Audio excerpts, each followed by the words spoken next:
Ini biar aja berjalan lah.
Can we start our agenda for today?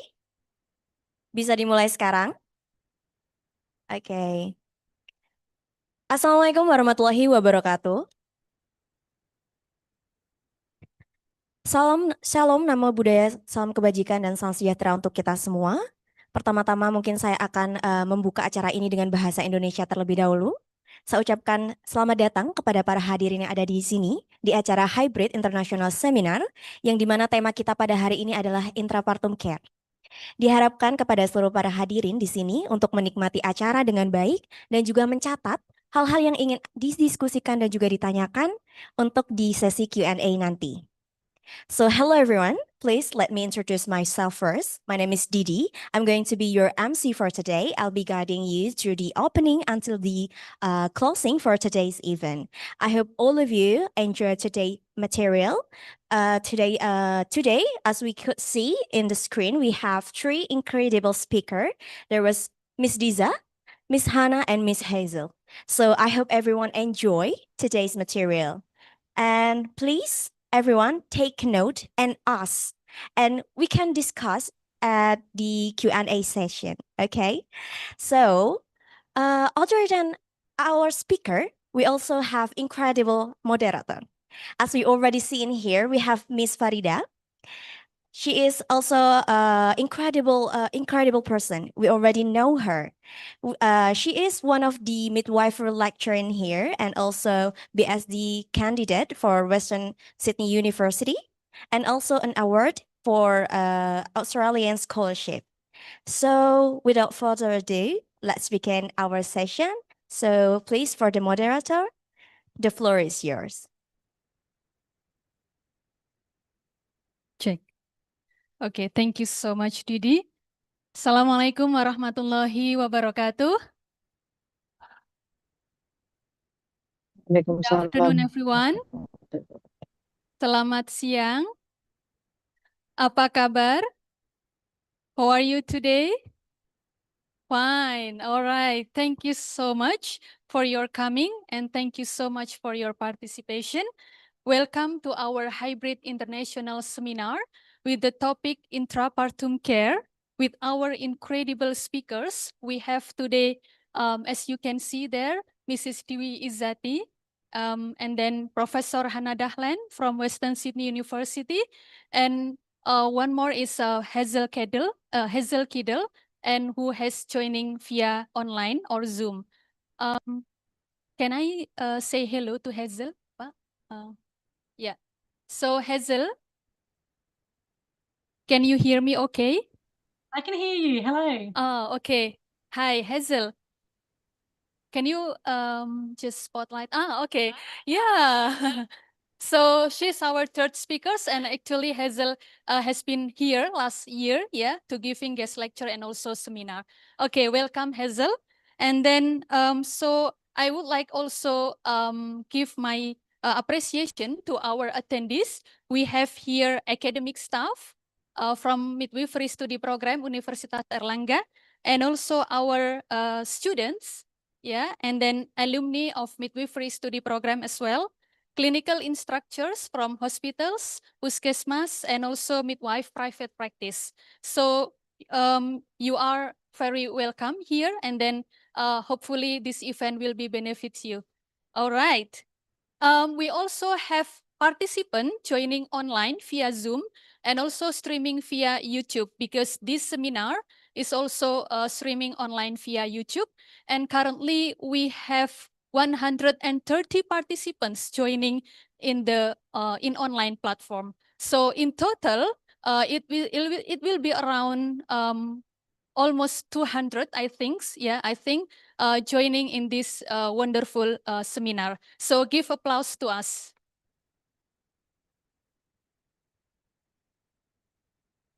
All right. Okay. So in this special occasion, we have three important topics about midwifery model of care in Indonesia, induction of labor, and obstetric violence, which will be delivered sequentially by Ibu Dwi Izzati, Professor Hana Dahlan, and Dr. Hazel Kidel for 30 minutes each. And then before each presentation, there will be an introduction of the speaker. And also we will have a Q&A session after the end of all presentation. There will be also translation from English to Bahasa if needed, and vice versa, to Bahasa to English, from Bahasa to English, to assist some participants to get fully understand with the topic. So please allow me to speak in Bahasa. Ibu-ibu sekalian, barangkali nanti ada ingin pertanyaan, tapi masih dalam bahasa Indonesia, tetap boleh disampaikan. Monggo nanti kami dengan senang hati akan membantu menerjemahkan. Begitu juga nanti ketika dalam slide yang sekiranya butuh untuk ditranslasikan, nanti kami juga akan dengan senang hati untuk membantu seperti itu. Baik, so right, we can start now from the first topic about midwifery model of care in Indonesia, which will be delivered by Budiza. Before that, please share about the CV of Budiza, and then I will briefly explain about her profile.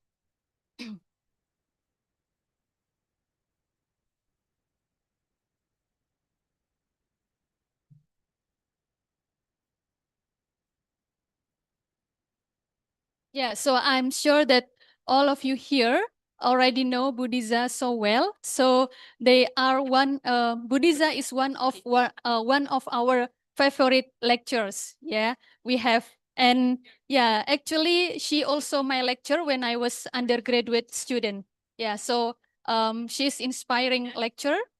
Yeah. Okay. So now Budiza is also secretary of midwifery study program. And then she already graduated from Diploma of Midwifery and Bachelor of Midwifery, and also graduated from Master in Midwifery, the University of Nottingham, UK. And then she has so many professional experiences, as you can see. One of them is task force member of National Standard of Midwifery Practice. So Budiza holds an important role, important job nationally, regularly, and also in the university level. Okay, and she also has many research projects, over 20 research projects and publications she has since 2015. And also has so many workshops and seminars since 2016, as you can see there. And she also being a facilitator for workshop in the ICM Triennial Congress in 2023. Okay, so I think that's the brief profile of Budiza. Now we will have Budiza's presentation. Okay, for you, Budiza, I will hand over to you. You have 30 minutes. Yeah, time is yours. Give applause Thank to you. Budiza. All right, thank you. I think I'm starting to, it feels shaking because I'm sitting next to my favorite person, my guru. Oh my goodness. Yes, thank you, Professor Hannah and Hazel. Hi, Hazel.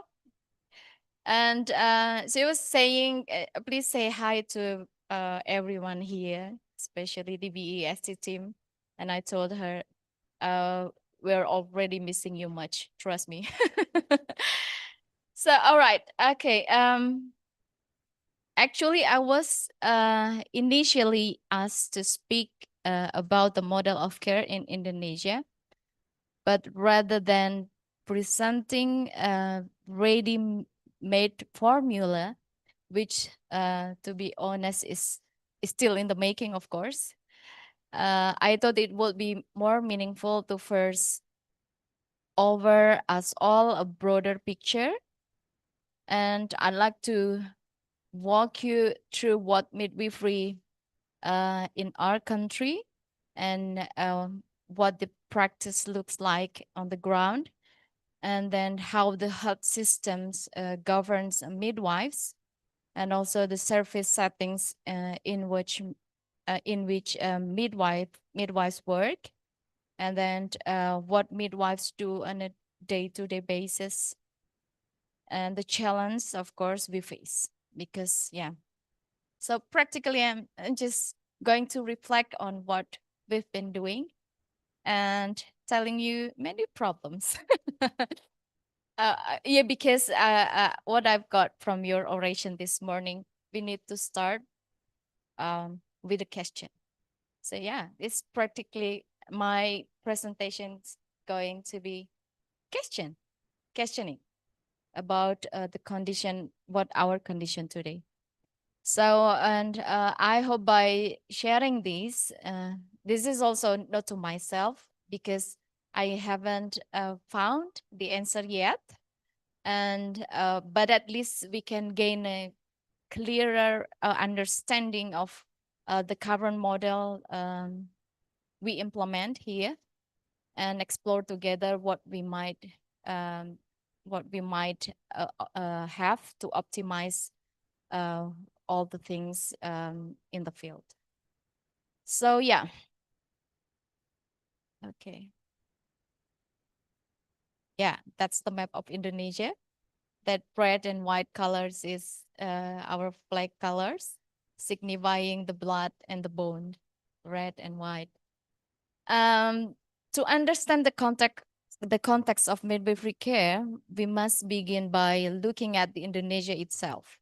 As the fourth most populous country in the world, Indonesia is home to over 282 million people, living across over 17,000 islands.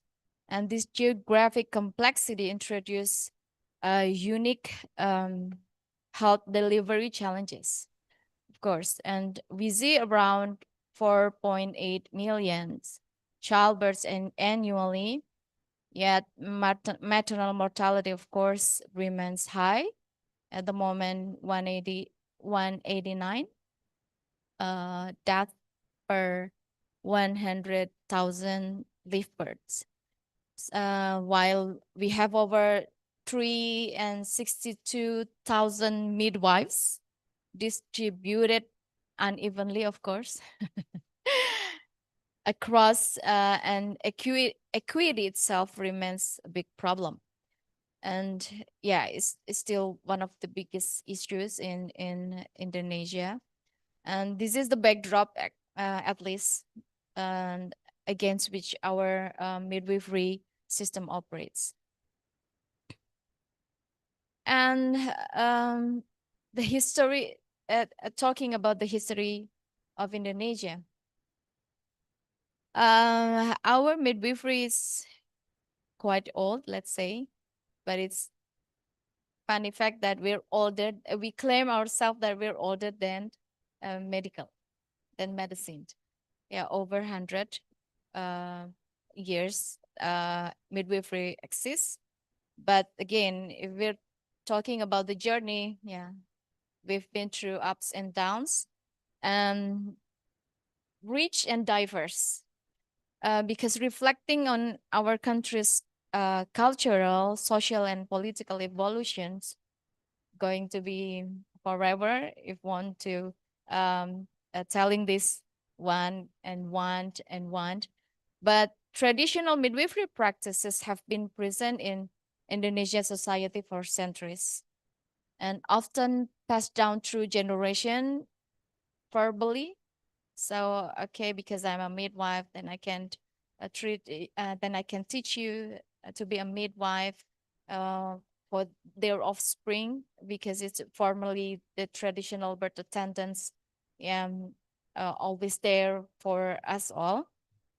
Or through apprenticeship. That's what's in the history.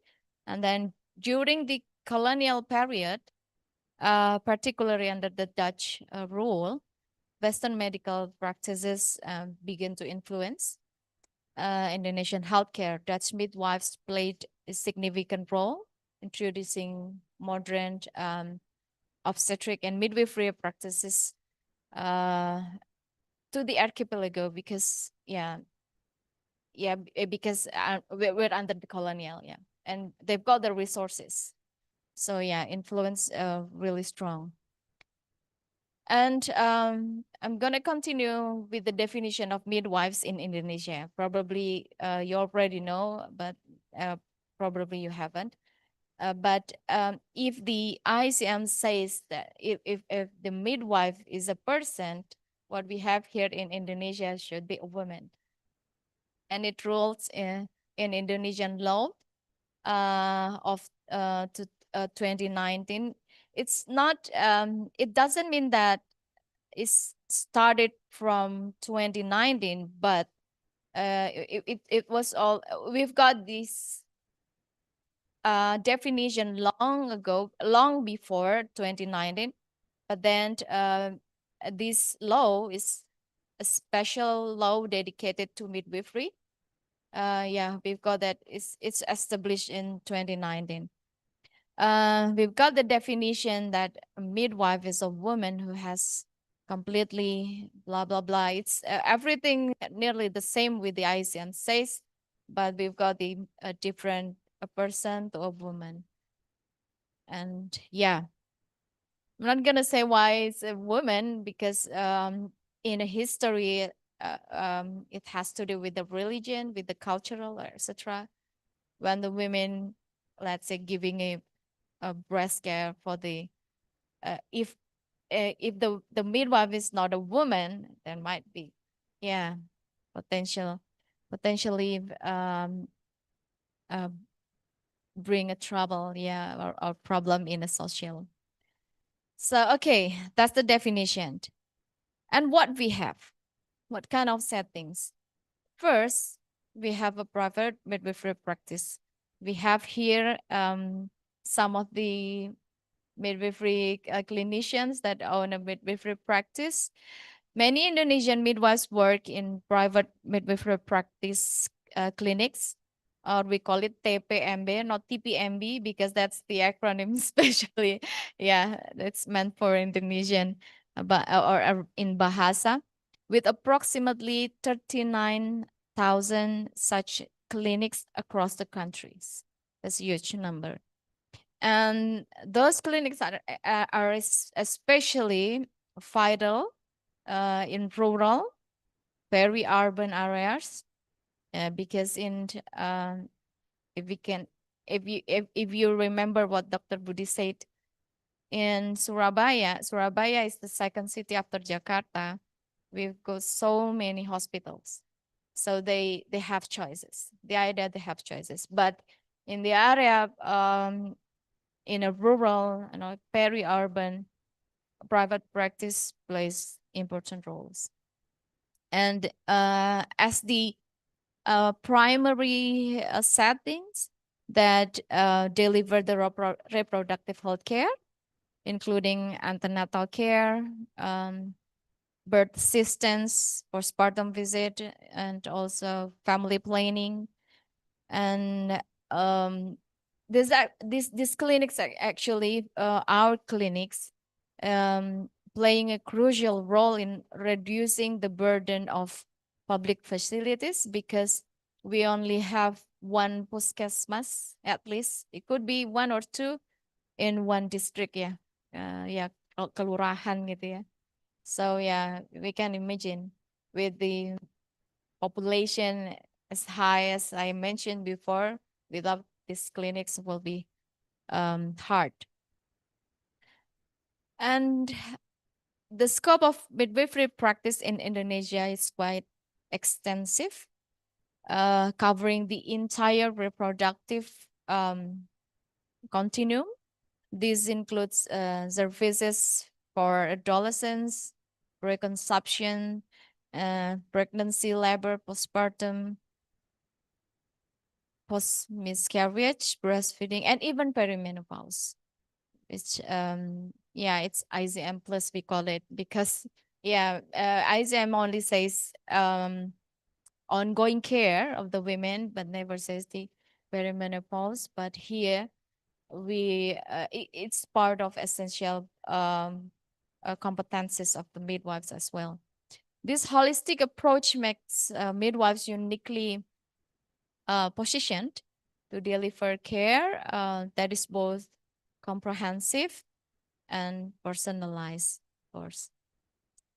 And the second, we have community health. Midwives are also essential in public health centers known as puskesmas, working under district health authorities, and they engage in community outreach through integrated health posts or posyandu. And the centers provide services for pregnant women, children, adolescents as well, and even premarital and also preconception as well, along with managing local health and local health data and supporting vaccination, immunization, and nutritional programs. Yeah, it's quite complex, and we've got hospitals. Midwives also part of the hospital-based care teams, especially in maternal, of course, in maternal wards. But as you can see, we've got gynecology wards.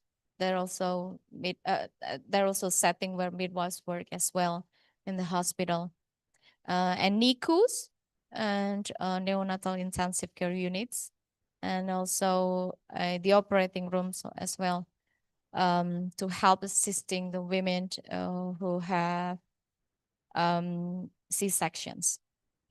And the roles include supporting normal, is still possible, and cesarean deliveries and managing complications in coordination with obstetricians. However, the scope in tertiary care could be expanded further to enhance continuity and coverage because, as in our referral system, just oh, where's the red box? In our referral system, everything is our system is structured from community services like this one, puskesmas. I don't know why can I, this is the dots. Oh my goodness. I was wondering where's the red dots. Okay. So this is the posyandu and the puskesmas. And puskesmas pembantu is just like a co-puskesmas that helps the main puskesmas. And we have bidan clinic bidan, or that independent or the private practice, and the other clinics which has medical doctor here, and which we are all here provide basic maternal and child health care and these clinics also offer primary services, but in more complex cases we can revert to the hospital, either C or D, and if the cases cannot be handled by this hospital, then we move to the B, and the end if the type A. Type A is a national hospital, we call it, and B is in a provincial province hospital in the level of province. In each province, at least they have one type B of hospital. And we've got a lot of C and D in every province. So the idea is to handle the complications. And so we've got this referral system that helps connecting community with higher level facilities. Despite its important idea or the aim of this referral system, this system faces challenges still, such as a rate of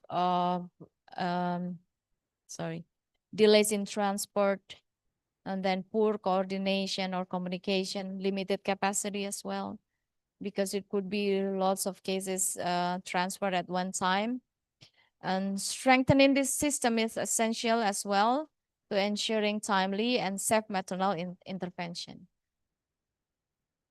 Okay, and we can probably discuss this again, at least on my very last slide, how we see this maternal system and how as a midwife see this kind of structured, whether it's good to help us to optimize our care, or how does that impact. And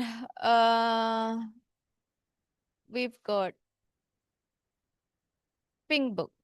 It's called Pink Book. Have you seen this before? Yeah, it's Pink Book. Blue Book. Okay. Yeah, pink, because pink is so gender, right? Pink is identically with women. So we use pink a lot for women. Yeah.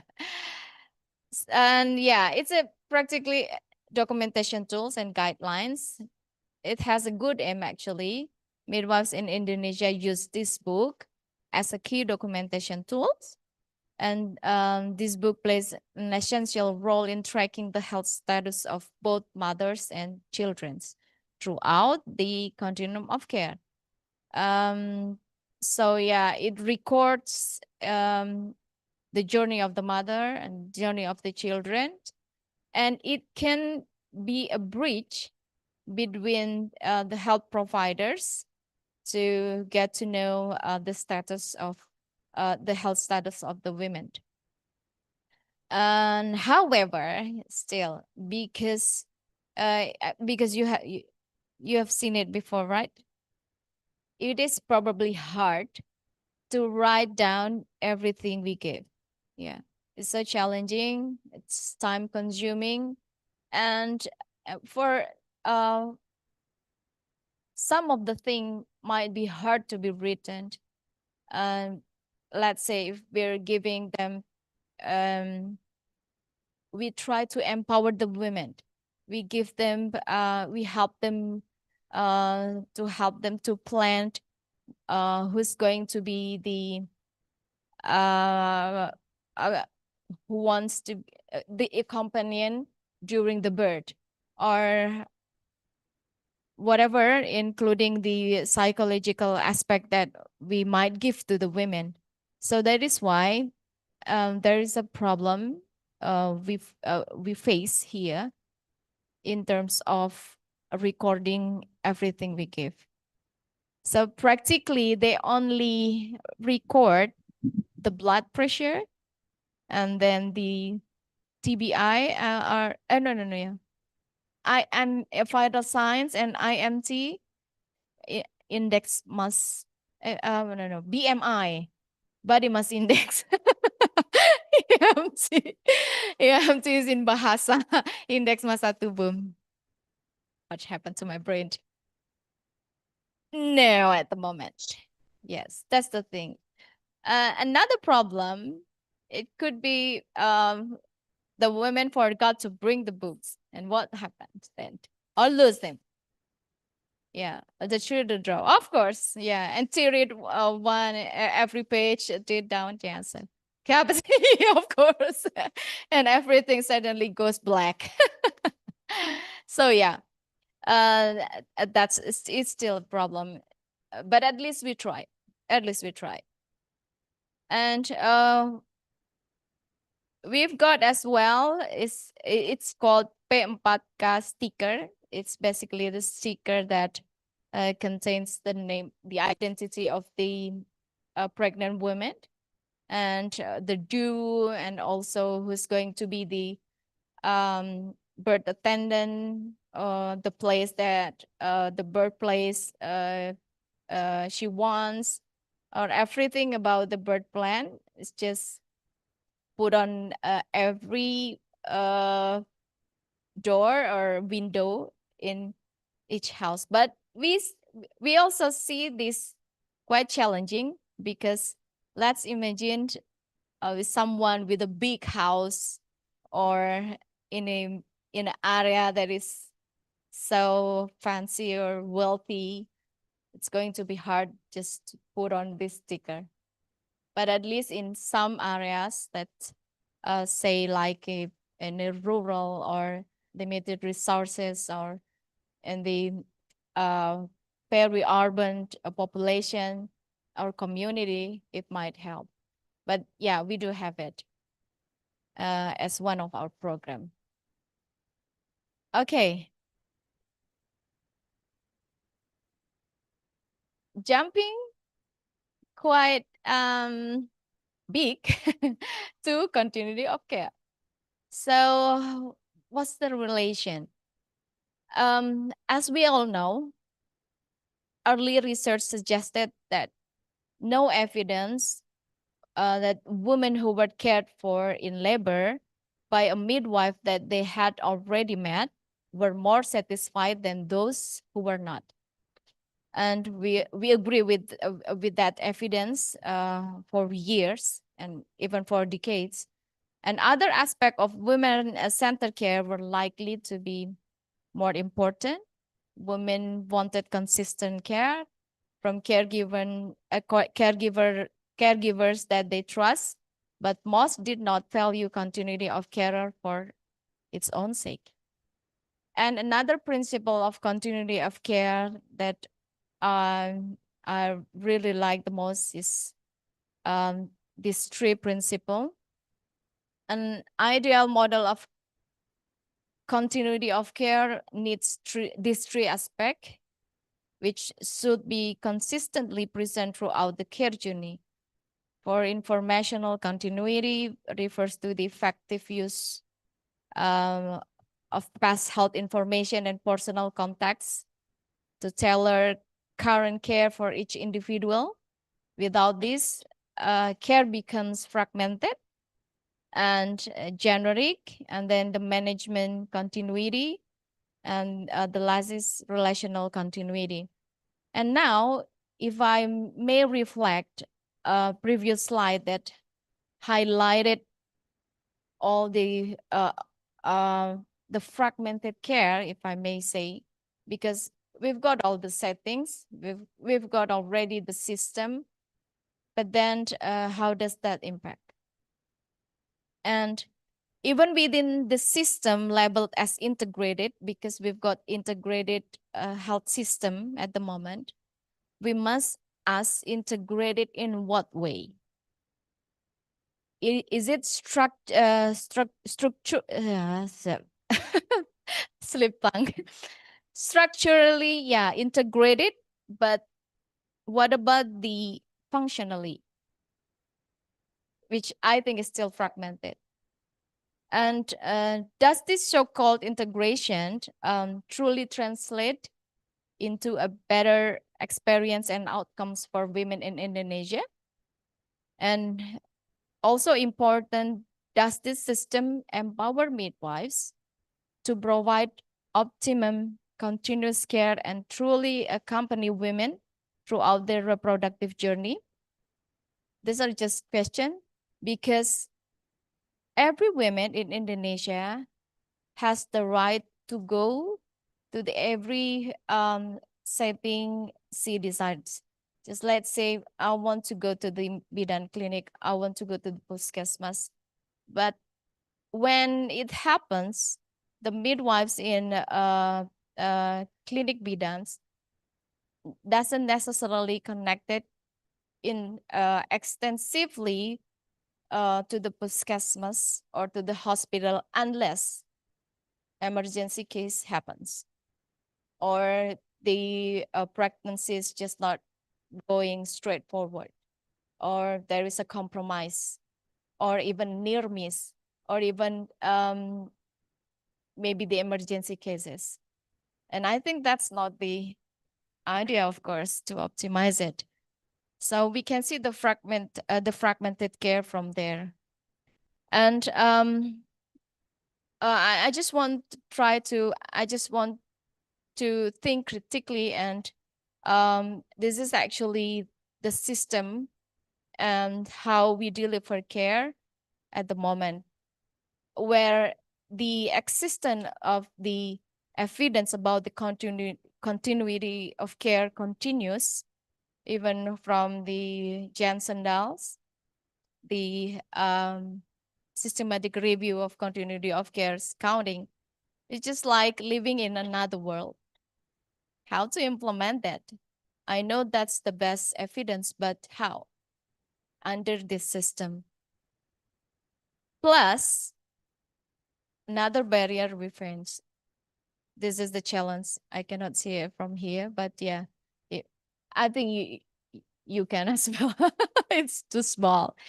However, several barriers remains, and these are disparities in midwives distributions, infrastructural gaps, limited community awareness, cultural norms that challenge professional midwifery, and then policies are not yet fully supportive or of integrated midwifery.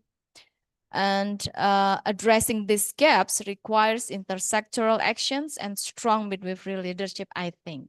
So at least, if I may say, for my last slide, I got it my tiny little steps that I've been thinking. This last part explores a system engineering approach that I've been thinking how to design a policy driven, of course, because it's going to be hard to work outside the system, of course. And I think we should take place in this system, but culturally responsive and operationally feasible midwifery-led continuity model of care, which based on Indonesian context. Of course, it could be, it looks like a big things, but at least probably by looking at how the midwife works in the clinics, because we've got 8-hour shift, as I mentioned before. So by designing an operational framework for caseload management, because unfortunately, we cannot count our burden. We always say, okay, midwives in Indonesia overly burn out. But if we're if we're talking about burnout and how many women that you have per year, we cannot answer it because it's all fragmented. Yeah. So yeah, probably by little step, by designing an operational framework for caseload management and team-based scheduling and midwifery-led continuity of care, and building this framework really to identify who's going to be in the team and how to optimize this, identifying, making a strong connection between bidan clinics and the puskesmas under the referral system. And yeah, I haven't found the answer, like I said before, but at least all this questioned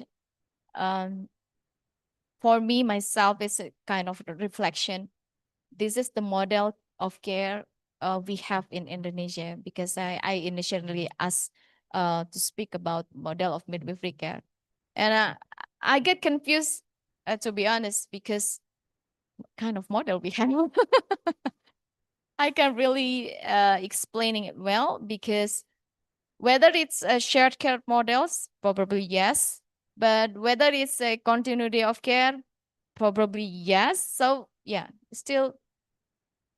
But one thing for sure is still fragmented, and I think it's our big homework to help the women to get the best care as possible.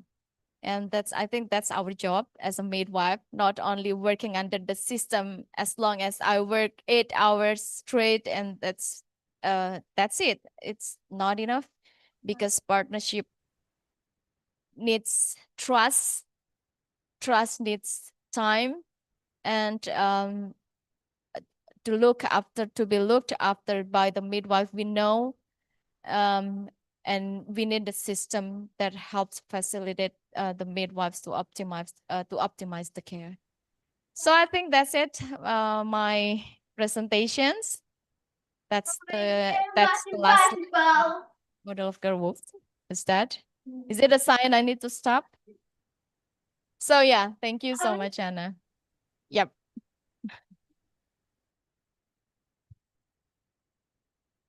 Okay, thank you so much, Budisa, for your amazing and insightful presentations.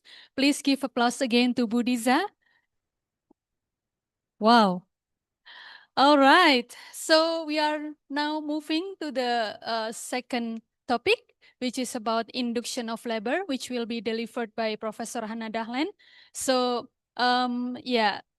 before Professor Hannah Dahlen presenting her topic, because there are some new participants here, so please allow me to just explain her CV briefly.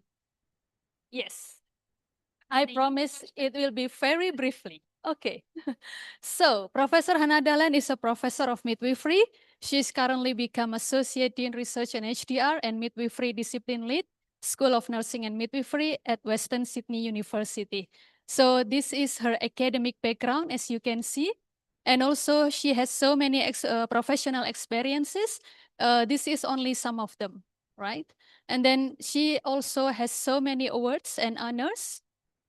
And then publications as well, and H index on Scopus is 45 with over 6,000 citations, which is amazing.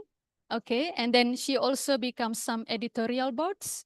Also, she has so many grants with a big number of money, and also over 100 conference papers. And yeah, I think that's all about Professor Hannah Dahlen. And now I will give to you, Professor Hannah Dahlen, to explain your topic. Time is yours. Please give applause to Professor Hannah.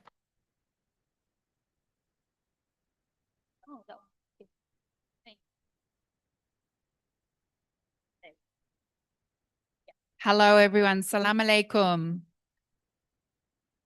It's so wonderful to be with you. Already Indonesia has a very big part in my heart for your warmth and your wisdom. And listening to Diza speaking, I actually think you have the framework for an excellent system here. You are way ahead of many of our countries. You actually do have a tiered network and you have a primary healthcare focus. So I actually think you have the foundation blocks in place. We now need to build the house. So you're a long way ahead of many, many countries, and we have many problems in Australia as well. But what I'm going to talk about today, maybe, yes, is induction of labor. What is the induction of labor rate in Indonesia? Do we know what the rate is generally?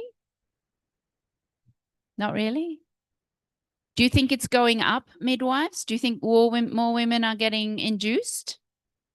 Yeah, okay. I'm going to show you some statistics soon about my country, and we are doing very, very badly in this. And I think this is the challenge of our times. For a long while, we were focused on cesarean section. Meanwhile, induction is coming up and becoming a very big issue that we need to grapple with. So the way I look at the way we're moving in many of the Western countries is we have a world that is divided into too little, too late. And perhaps some of those cases happen in Indonesia, and too much, too soon. And that is my country. We're doing too much intervention too fast, and we are leading to poor outcomes on both ends of that spectrum. And so this is sort of capturing that interventions that were used to treat obvious complications, arming the sick, are more and more being used for women who are unlikely to benefit from them, alarming the healthy, or even harmed by them, harming the healthy. So how do we get the balance right where we don't harm healthy people, but we do provide care when it's needed for those who need it? So I see induction of labor in my country, because it is now so high, as being often a response to fear. Fear of litigation, fear that if a baby dies, I will be blamed. Fear, fear, fear is making us stepping in again and again to ending women's pregnancies earlier and earlier. And I will show you some data. This is a systematic review of many, many different cohort studies, over 15 million pregnancies. And I thought it might be just really good for midwives to reflect on what is the rate of stillbirth that occurs with each increasing gestational week. So we know that if we really wanted to completely curtail stillbirth, we would have to induce everyone at 37 weeks, right? Because from 37 weeks onwards, there is an incremental increase. But we also know that if we delivered all babies at 37 weeks, our NICUs would be full. We would be causing many other problems. So we need to find where is the balance of benefit to harm. So in this big meta-analysis, Muglu found that there was one additional stillbirth for around every 1,500 pregnancies or women who were pregnant that advanced from 40 to 41 weeks of gestation. This is much lower when you remove congenital abnormalities and risk factors. So just the way I explain it to midwives is if we start with 37 weeks and we say there's 1 in 10,000 deaths around stillbirths, 1 in 10,000, it literally doubles every week thereafter. 38 weeks is 2. 39 weeks is 4. 40 weeks is 7. And on it goes. 41 weeks is 17. 42 weeks is double that. So the best way to talk to women is that doubling. But we're still talking about, at 42 weeks of gestation, 3.8 or 3.18 or three times, there'll be 3 stillbirths for every 1,000 pregnancies.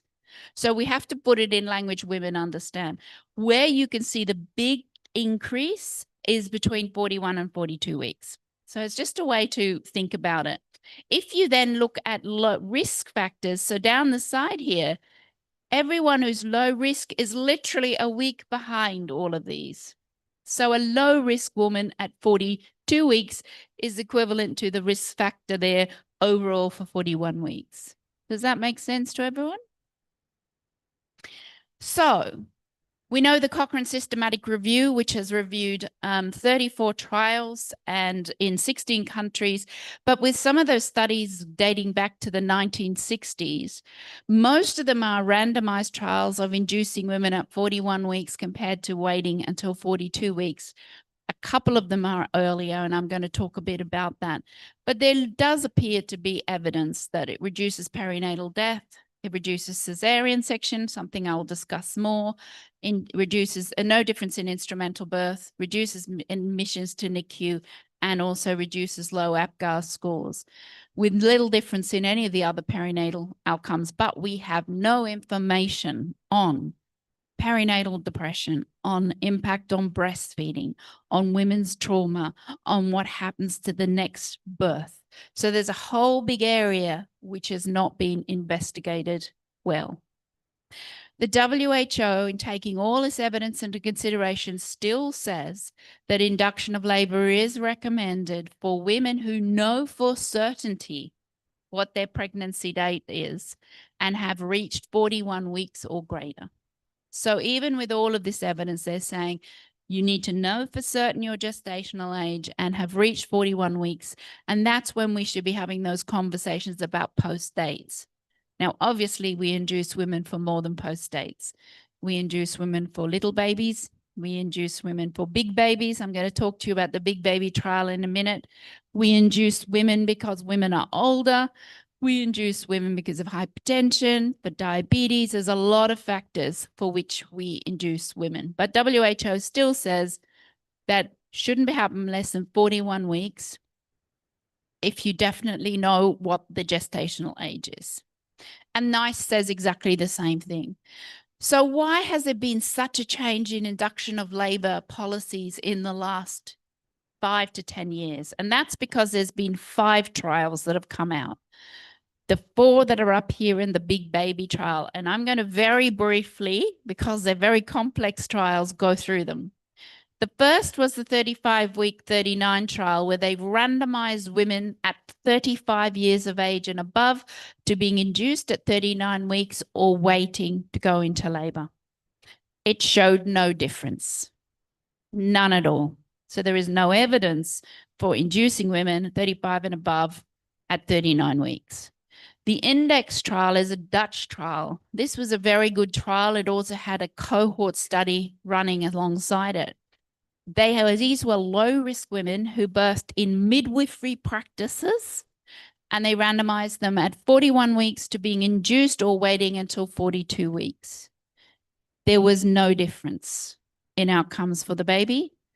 Interestingly, there was absolutely no difference in the cesarean section rate, which was about 10.8%.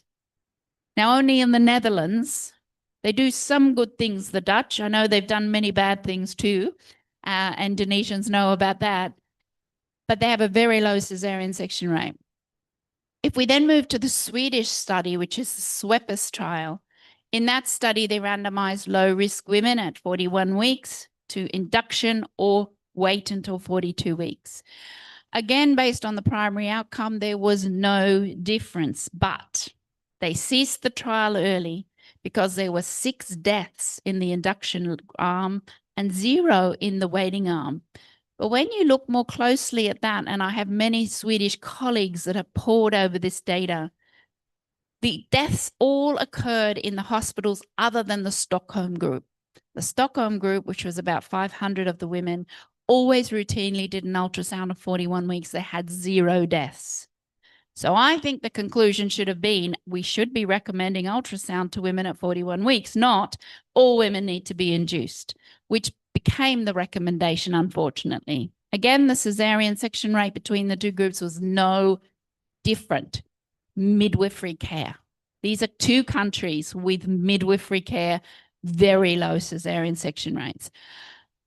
Then we move to the American ARRIVE trial, which has dominated the airwaves. And that was routinely was randomizing women to induction at 39 weeks for their first baby with no risk factors compared to waiting. The ARRIVE trial showed no difference in the primary outcome of the babies, no difference. But that wasn't what hit the media. What hit the media was inducing women who are low risk at 39 weeks can reduce cesarean section because they had around 18% in the induction rate of cesarean and 22% in those who waited. Can I remind you, the Dutch and the Swedish trial had 10% cesarean section rates. The American trial had double that rate. So you've got really different practices going on. Now, that's a very brief overview, but what I also want to say to you is up to 86% of women approached to be in these trials refused to participate because they didn't want to be induced. Let's move to the Big Baby study just out 2 weeks ago, right hot off the press. And this study is looking at randomizing women whose babies are above the 90th centile on ultrasound to being induced versus waiting. If you want a really good summary of this study, because it is a complex paper, look up Sarah Wickham's blog. She's done a good job at just summarizing all of the top points of this data. There's nothing wrong with any of these studies. They're well designed. What is wrong is how sometimes they are reported and we don't look beyond. So women were approached after they had a baby that was suspected to be greater than the 90th centile on ultrasound, somewhere between 35 and 38 weeks. They excluded women with medical conditions. They then randomized 2,800 women to induction of labor at between 38 and 38 plus 4 weeks, or waiting. The trial was meant to recruit 4,000 women, and they terminated it early because they said even if they got 4,000, they'd never be able to show a difference because the shoulder dystocia rate, which was what they wanted to look at, was so low and no different between the two groups. What's one of the #1 reasons we induce babies who are big? Shoulder dystocia is the big concern, yeah? No difference in shoulder dystocia. The mean difference in age in days of difference between them was 6 days. Right. In the standard care waiting group, the shoulder dystocia rate was 2.3%. So there was 2.3% in one group, 3.1% in the other group of shoulder dystocia. This is not significantly different. So it did not show a difference. There was about 163 grams different in the baby weight. You can see those babies are not really big. Maybe for Indonesia, they are big babies. I have 4.2 kilo babies, so that looks small to me. 20 in this group, though, large numbers were induced in both the induction group, that was 91%, and in the waiting group, 70%. The emergency cesarean section wasn't very much different at all.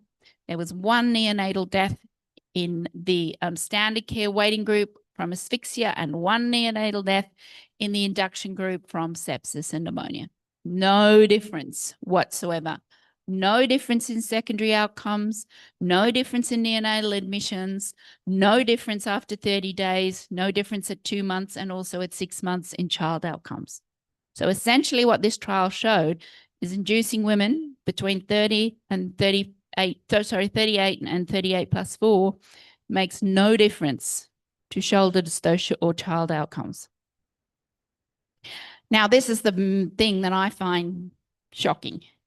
60% of the women who were being in this trial, supposedly with big babies, did not have big babies. That's how poor ultrasound is in predicting fetal weight at term. 60% did not have big babies.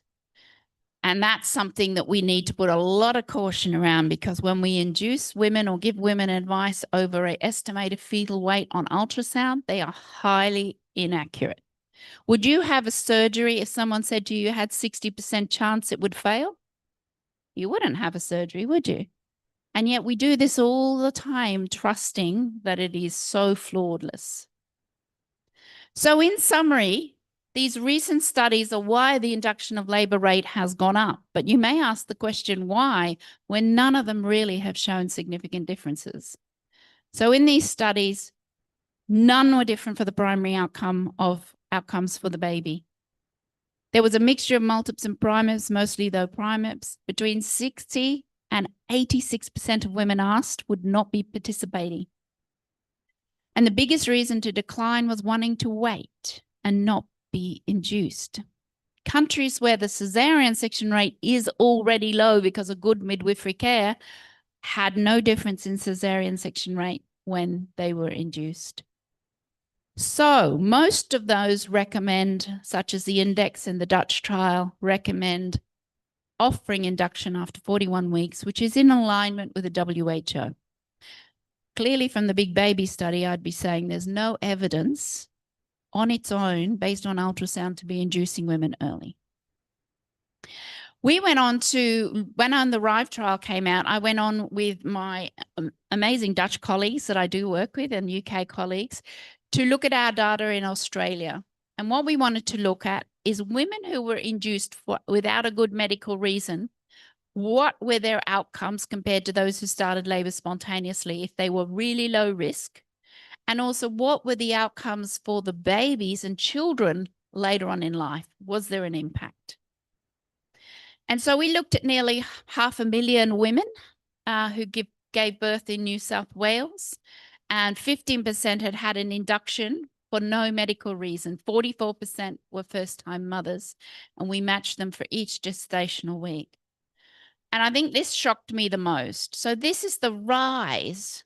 If you have a look here, you can see here, this bottom one is 41 weeks. Well, that's leveling out. The only reason that's leveling it out is because all of the earlier gestations are going up and up and up. More and more babies are being induced early. And of course, what is the problem with that? Because we know that for every week a baby has inside its mother, there is a less of an impact on educational scores, neurological scores later on. So this is causing potentially a lot of problems. When we followed the babies up for 16 years afterwards, we found more major resuscitation at birth, more respiratory disorders, more birth trauma, as in the baby having broken bones or cuts from the cesarean, more asphyxia, more NICU admissions, and more infections, more children being admitted back for things like eye and ear infections and respiratory disorders later on.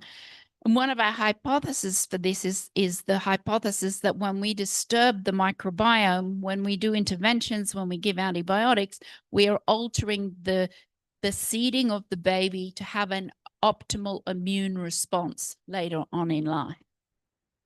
When we looked at the mother, they had more episiotomies, more PPH. They had more vaginal repair. They did have less severe perineal trauma at 39 and 40 weeks. And so we concluded in this study that induction of labor without a medical reason was causing harm at a population level that's not being picked up in the randomized controlled trials. The difference between our study is we have 100% of women involved because it's already gathered data. The difference in the randomized controlled trials is you only have a small number of women who go, yeah, I don't care if I'm induced, I don't care. And they're not representative of everybody in the population. Now, this is Hazel and I looking very happy. No, we're not. This is a parliamentary inquiry, and I'm sure Hazel's going to touch on this in her presentation. But we went before the government to witness on birth trauma in our country, which was high in our study. This is the best study that Hazel and I lead. And of course, Indonesia is now involved, and you will soon be seeing the best study come out in that. And it is now, I think, up to 14 countries around the world replicating the best study. In the best data from the first survey that we gathered, and I won't show you the results because we haven't published them yet, but I'm just giving you an idea of what's coming. We looked at 7,791 women, some who were induced, some who were spontaneous onset of labor. We then went back and controlled for a whole lot of factors that make these women different from each other, such as the year, the model of care they had, demographic factors, obstetric risk factors, mental health risk factors. So we controlled for all of those things. And we looked at what were the differences. And what I can tell you is almost on every outcome, the outcomes were worse for women induced. But what was most shocking, and the thing that nobody yet has properly looked at, that we are looking at very much in the studies we undertake, the high rates of birth trauma, the high numbers of women who reported obstetric violence, the high numbers of women who felt coerced, who felt traumatized, who had PTSD following induction of labor. So we have to go beyond just measuring outcomes, physical. We have to measure psychological. And here is just a summary showing all of the things that were worse in red, and in the orange, the things that were exactly the same. There was nothing better in the induction of labor group. We asked women, if you knew then what you know now, do you think you would make the same decision about having an induction of labor? And 40% said no. 35% said yes, definitely would have. 24% probably. We then asked them who made the final decision. 14% felt it was their decision. 43% said it was mainly their care provider. And 42% said that it was a shared decision. So this is a paper that Hazel led, and one of our fantastic summer scholars did the analysis on what more than 6,000 women told us they would do differently if they were to have another baby. And this is published now, and you can find it. But what we then did is we pulled out the ones about induction. And this has been published this year. My fantastic colleague Simone led this study along with Hazel and myself. And these are what women would do differently after induction of labor. And what we found in the comments that were analyzed is 93% of the comments were around the theme that they would increase their chance of a spontaneous labor next time by resisting induction. That's a very high number of people that are not saying, I'm really happy, give me another induction. Very high number. Yes, 6.7% of the comments were saying it was justifiable, it was needed.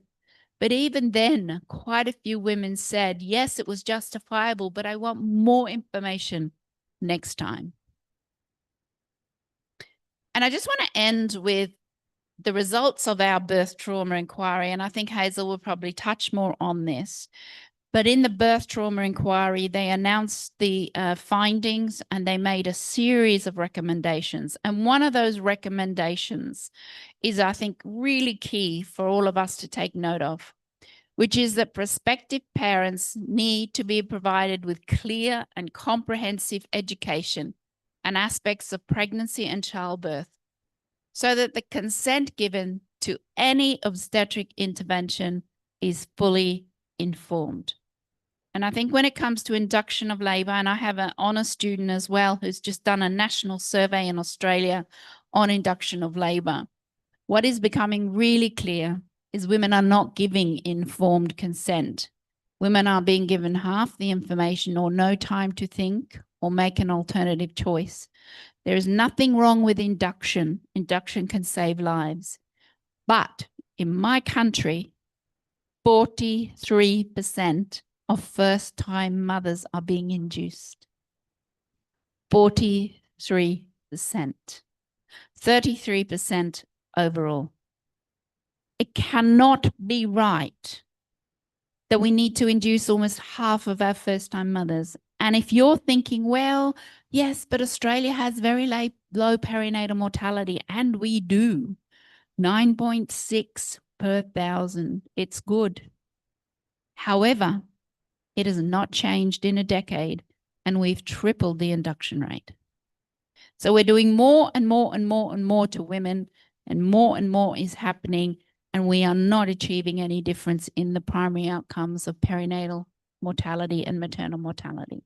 So we are one of the nations that do too much too soon. If we could, across the world, get the balance right, we would save lives and we would lead women to have satisfying and powerful births and enter motherhood able to hold their heads up and lead the next generation of young people to grow up in the world. We need to get the balance right. And by all of us working together, I'm learning so many good things that you do. I hope I can give you a few good things that we do, because we do many bad things. But together, hopefully our wisdom will take the world forward. Thank you.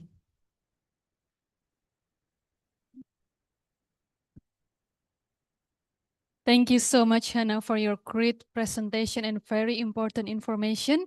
Really open our eyes, our mind, and give applause again to Professor Hannah Dahlan.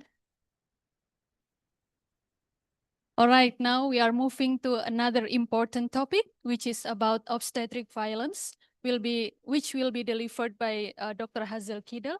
But before that, let me to introduce her briefly to you.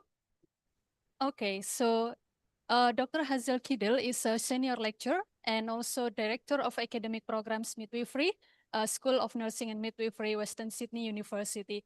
So this is her academic background. And also she has so many professional experiences. And yeah, as you can see here, and then she also has so many awards and honors. And then publications, yeah. She also has so many publications, 33 peer-reviewed publication and 27 in the last 5 years. Okay, and this is the editorial boards, also conference summary. In total, there are 76 conference presentations she has. And yeah, okay, so Dr. Hazel Kidel, can you show to us? She's Hello. the Zoom. I'm going to share my screen so I can do my presentation. So yeah, Dr. Hazel Kidel, you have 30 minutes to present your topic.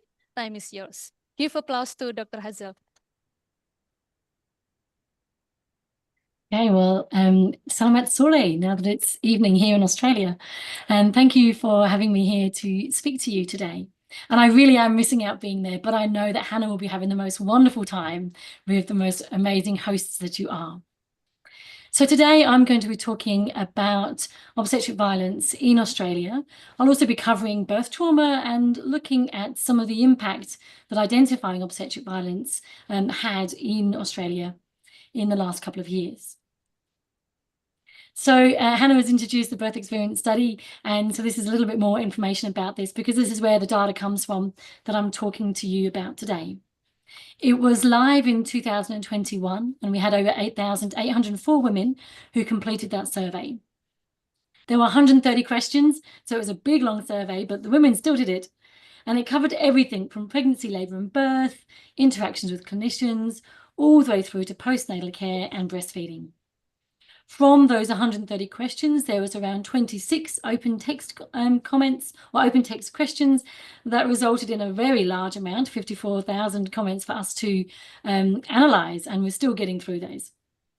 It's a co-designed survey, which means that we didn't just come up with the questions ourselves. We actually reached out to consumer organisations that were working in the maternity space to get them to help us design the survey.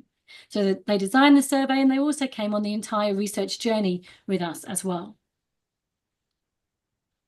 So far, we've had 7 publications from the Australian data, all the way from poetry, all the way through to the paper that Hannah spoke to you about, the induction of labour, the What Women Want, and our latest one is on debriefing, which just came out recently. We're going to focus today, though, on that one up in the corner, the dehumanised, violated and powerless, which is all about obstetric violence. So BEST has grown. So it was live in 2021 in Australia. And then in 2022, we started reaching out to other groups to ask them if they would like to be involved. And this is the updated map that I just put together the other day because we've had some extra interest from Europe recently. But I must say, one of my favourites is the BEST Indonesia team, and we're very close to launching that. We're just going to do a few more checks with the survey, and we'll be launching that really soon. So please do share that when you see it online. We do as the survey is a completely online survey, so we share it across lots of different platforms: Instagram, Facebook, WhatsApp, lots of different platforms, and it's very easy for women to fill in. We have a whole website that you can go to and find out about each of the different groups and where they're up to and what our total number is at the moment. And so if you head to that birthexperiencestudy.com or scan the QR code, you can learn more about our study and even pictures of us all together. All right, so first of all, let's talk about what birth trauma is and what obstetric violence is. So I see birth trauma as an umbrella term that encompasses lots of different aspects of a woman's experience that she can find as traumatic. For example, a woman may say that she felt that she lost control, and that is a very popular or a very common experience of women when you look at the data and the research studies around birth trauma. She may have feared for her own life, or she may have feared for her baby's life. She may have had a lack of support, either from the clinician or from her own social support. And we saw that a bit during COVID when women weren't able to bring in their support people with them to hospitals. They may have had physical trauma, so that may be a perineal trauma or even a caesarean wound, and then the complications that can occur with caesarean wounds, like infections and dehiscence and examples like that. That can be a traumatic experience for women. And I also see obstetric violence is underneath that trauma. So if a woman has experienced obstetric violence, she has then has experienced a traumatic birth. Now, it's not a one only. A woman may have experienced all of them, or maybe even none of them, and still felt like it was a birth trauma experience. These ones are based from evidence, but we haven't asked every single woman absolutely everywhere what made her birth traumatic. So there's going to be things that come out that are not underneath that umbrella as well. Now, in the birth experience study, we do ask women, did you experience your previous birth to be traumatic? And we found 28% of women said yes.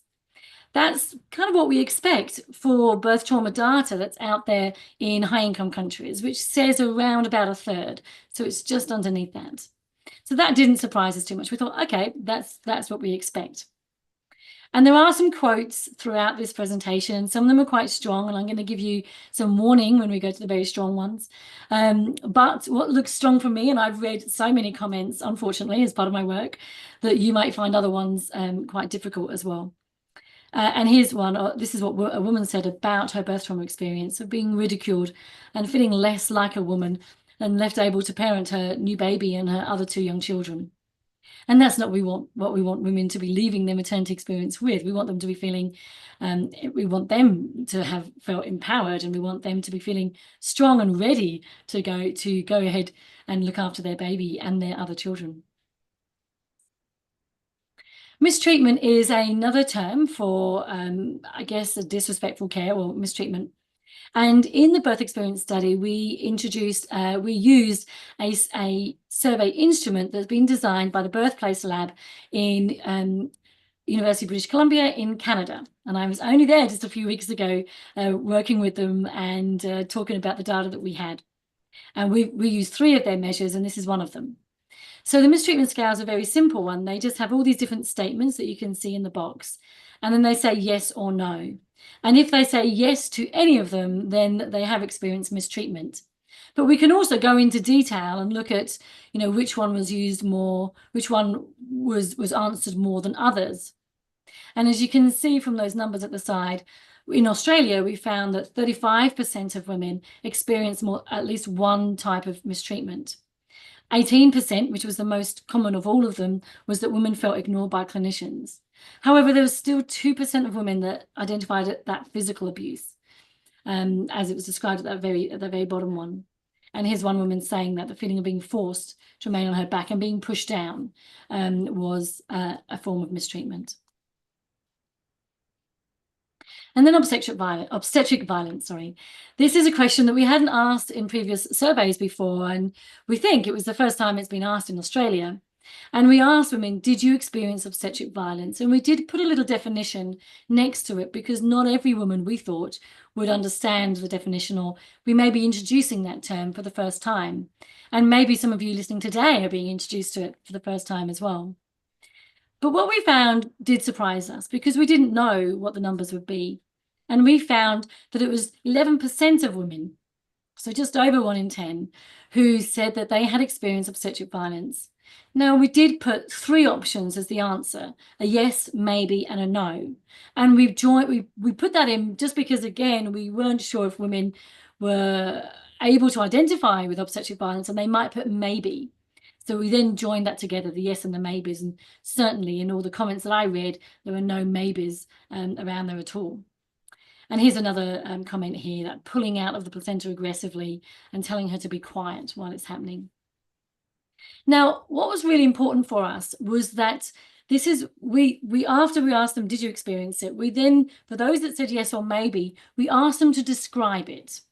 And then we came up with, what is obstetric violence? Excuse me, Hazel. Excuse me. Yes. Okay, so your topic is very important, and some of our participants are from clinical midwives and various diversity of backgrounds. So could you please more slowly to present your topic? Yeah. So sorry, because we try hard, because we try hard to understand your topics, but please can you go a bit I will go slow? slower. That was me trying my slow voice. So imagine what I'm normally like. Okay. Okay. Thank you. So what was really important by the next question was that we asked women. Okay. Is that okay? Yeah, that's okay. We asked women what they felt their obstetric violence experience was, which then meant that we got a definition, or we got an experience of obstetric violence from the woman's perspective. So we weren't then saying this is obstetric violence. We were listening to what the women said what the obstetric violence was. And that's the paper that I'm talking about today. And we found 3 main categories when we looked at all of their comments, and then we moved the comments into different categories. And the main ones were women said, I felt dehumanized, I felt powerless, and I felt violated. And I think they are interlinked. I think when a woman is feeling dehumanized and she's not feeling like her voice is being heard, she's not feeling like she's being given individualized care, that she's like just one out of thousands of women and no one really cares or gives her a voice, that leads her to feel powerless, that you've got no power, that even if you ask for something, then you're not going to get it because you've had that power taken off you. I think that then breeds a environment where it's easier to be violated. And that violation included physical and rough vaginal examinations as well. So I think they are all linked, and I'm now not surprised by the ones that we came up with.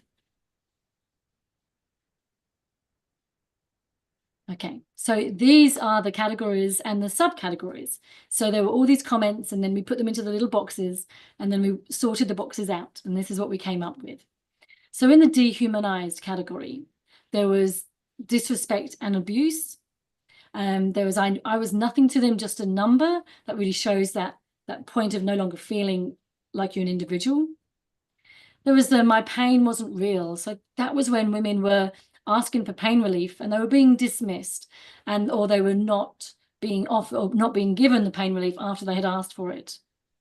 And there was the ongoing trauma for both of us that focused on women who said that this trauma has stayed with them, but not just them, also their partner or the support person that was with them at the time. I'll jump down to I felt powerless because I feel that's more the order.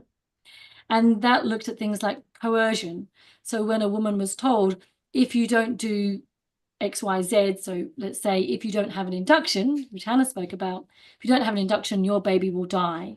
And that is a form of coercion because no woman wants their baby to die. So you feel like you can't really say no when it's about the health of your baby. But it doesn't mean that that statement was necessarily true. It was more used as a way for the clinician to get the woman to do what they wanted them to do. There was the I was uninformed, and that meant that the women then were given information that was incorrect.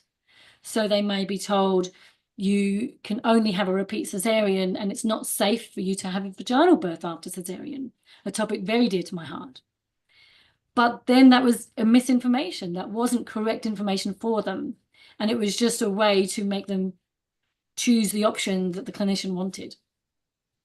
And it was forced into interventions. And I do think with induction, this is a very good example, because when a woman says yes to induction, is she really aware of everything that's going to happen because of that? Is she aware of the high likelihood of having an epidural and then that has a catheter attached, and thinking of everything that can happen during an induction and then the higher rate of cesarean?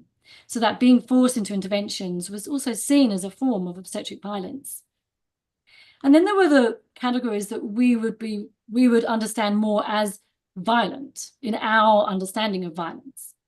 And that was physically manhandled. So that was physical violence. So maybe being pushed onto the bed, having the legs pulled up and held against her will, being held down. After the birth, when as midwives, we check the fundus to see if it's firming up. That being done very, very rough and not even being explained at the time. All the way through to breastfeeding and clinicians grabbing the breasts of women to force that baby onto the breast when the woman hasn't given consent or even was aware that was about to happen. There was I begged the doctor not to cut me, and that category was all about episiotomies. When the woman did not want to have an episiotomy, asked to not have an episiotomy and still had one. And then there was fingers inserted into my vagina without consent. And I think that basically describes it. This was looking at vaginal examinations that were not done with consent, and then were described in words that were more likely, you'd think, to hear with sexual assault. So there were the categories, and then you can see what number of quotes there were and the coverage of that. So knowing that most of them, the largest amount, was in that dehumanized category. Okay, so I've put this one in here, which is a trigger warning, and we're getting a bit more used to trigger warnings now. And this is to tell you that the next slide is going to have some really powerful words on there. And I just want you to be aware of that. Now, like I just said, these words are words that we would expect maybe in a sexual assault trial, not when we would think of women describing their vaginal examination.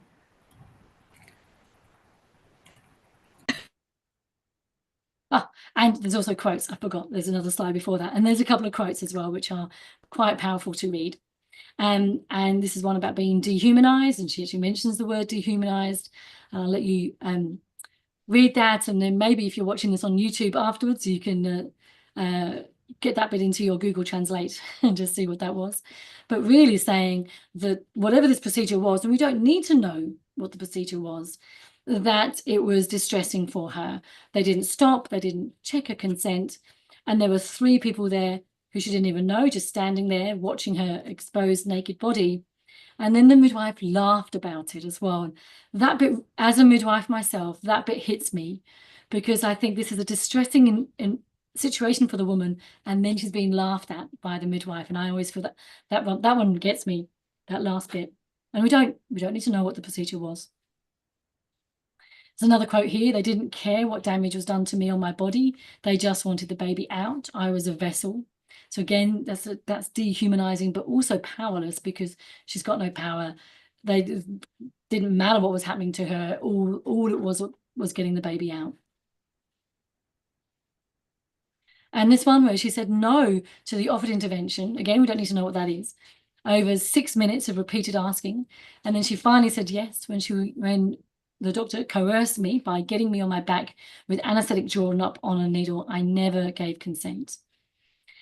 So we can imagine that scenario, and maybe many of us have seen something like that as well, and can then relate to those comments that women are saying. And this one about a vaginal examination where she did not give consent. It went on for over 5 minutes, held by my wrist and told to sit still and be a good girl, while I yelled no and to stop repetitively while moving up the bed. It's a very visual comment, that one, because I think for all of us, we can imagine that. And unfortunately, maybe some of us have seen this. And weren't able to stop it at the time. It does happen, but we don't really think about the impact that this has on women, and for their future experiences as well. These are those words. Look at these words. I don't even want to read them out, but they are strong words, and I'm sure if you translated them, they'd be just as strong in Indonesian too. And this is what women described their internal vaginal examinations as. And we do this as a routine procedure. Some policies, whether or not they're evidence-based, is debatable. Some policies tell us to do this every 4 hours to women in labor, and yet this might be what they're experiencing. I really like this quote at the bottom, because in Indonesia too, you have a very young population, a population online, aware of international movements like the Me Too generation. And so this young woman is aware of the Me Too generation, and then describes this whole scenario. Someone wanted to have sex with me and I said no, then kept saying no. And then they threatened that somebody would die if they didn't, so they agreed. And then they cried and cried while it happened. They described that as rape. And she then says she doesn't see how her experience of obstetric violence was any different to that.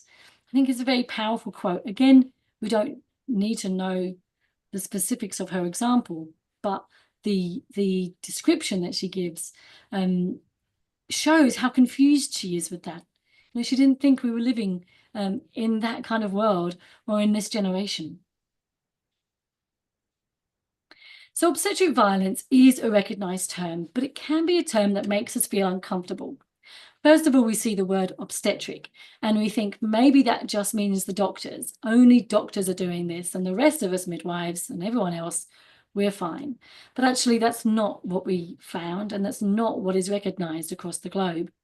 Obstetric can be anyone in that maternity space. That can be the doctor, that can be the midwife, that can be the nurse, that could be the radiographer. It could be anyone in that position of healthcare provider and power over the woman. And then violence, a lot of people don't like the term violence, and I get I get questions on this all the time. In fact, I did recently in Norway at an obstetric violence conference by an obstetrician saying, I don't like the term violence. And I was surprised because I said, well, okay, I'm not surprised by that because I've read all the comments and those comments sound violent. I've heard what the women are saying about this. And you just don't think people, doctors or midwives, are violent people. But I think we've got to really listen to what women are saying around their experience. This quote here in the middle, that comes from the International Confederation of Midwives, their statement that came out, I believe it was 2024. And it was a really good statement. And it actually helped a lot of us midwives around the world where maybe, you know, we were dealing with our own colleges or our own profession who also didn't want to use the term. And then our international bosses have turned around and said, this is what it is. And they recognize the term and recognize the definition of it. And I think it's a very good definition.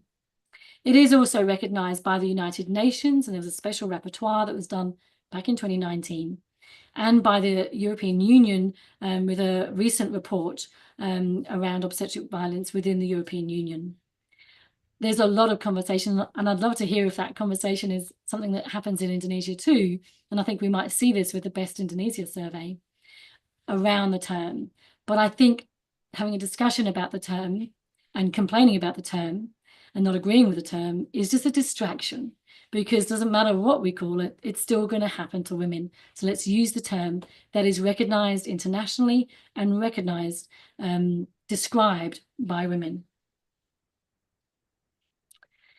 Now, back in that picture that Hannah showed you of us looking a little bit grumpy, was at the New South Wales birth trauma inquiry. And we were actually involved much earlier than just the time that our photo was taken. We were involved with the person who became the chair of the committee, and in even the design of the terms of reference was something we were involved in, as well as the entire process.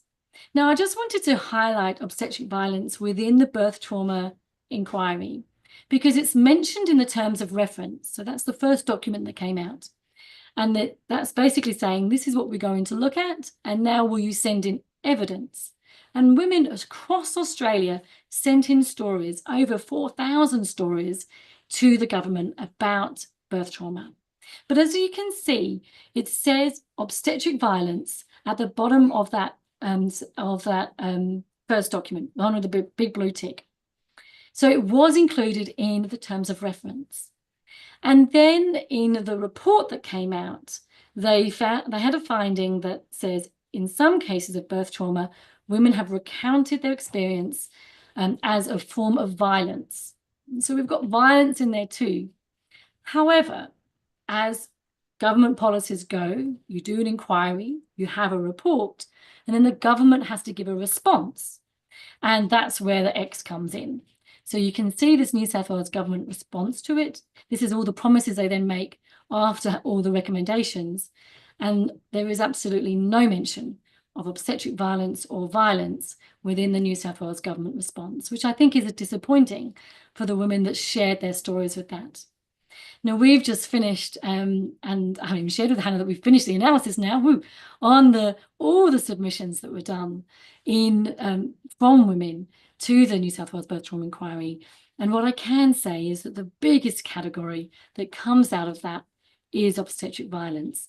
So I am kind of disappointed that the government hasn't listened and has just decided to not include that. So we've got more work to do over in Australia. There was an extra little bit that was added to the final report, not the government response, where the chair, who had worked with so closely, said that they were quite disappointed that they wouldn't use the term obstetric violence, they just used the term violence. A little bit of extra information there.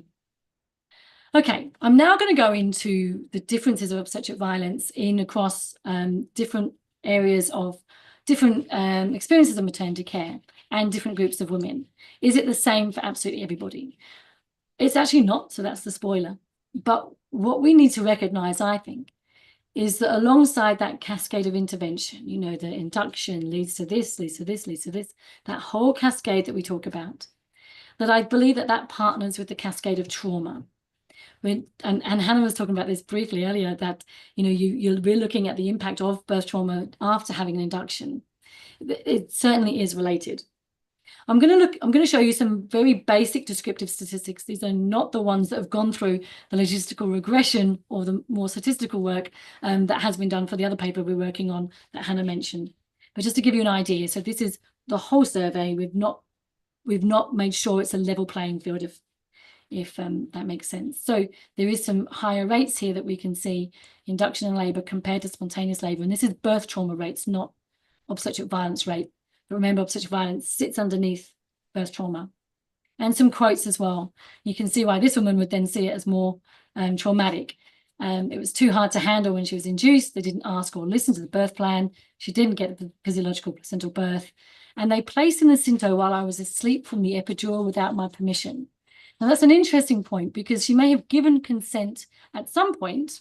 Yes, I'll be induced, and yes, I'll have an epidural. But then they just snuck it in when she was sleeping. And so she woke up with the induction already started. And some midwives who might think, well, at least she was peaceful and I didn't want to disturb her. She needed her rest. And that would seem a nice understanding of it. But that's not how the woman takes it.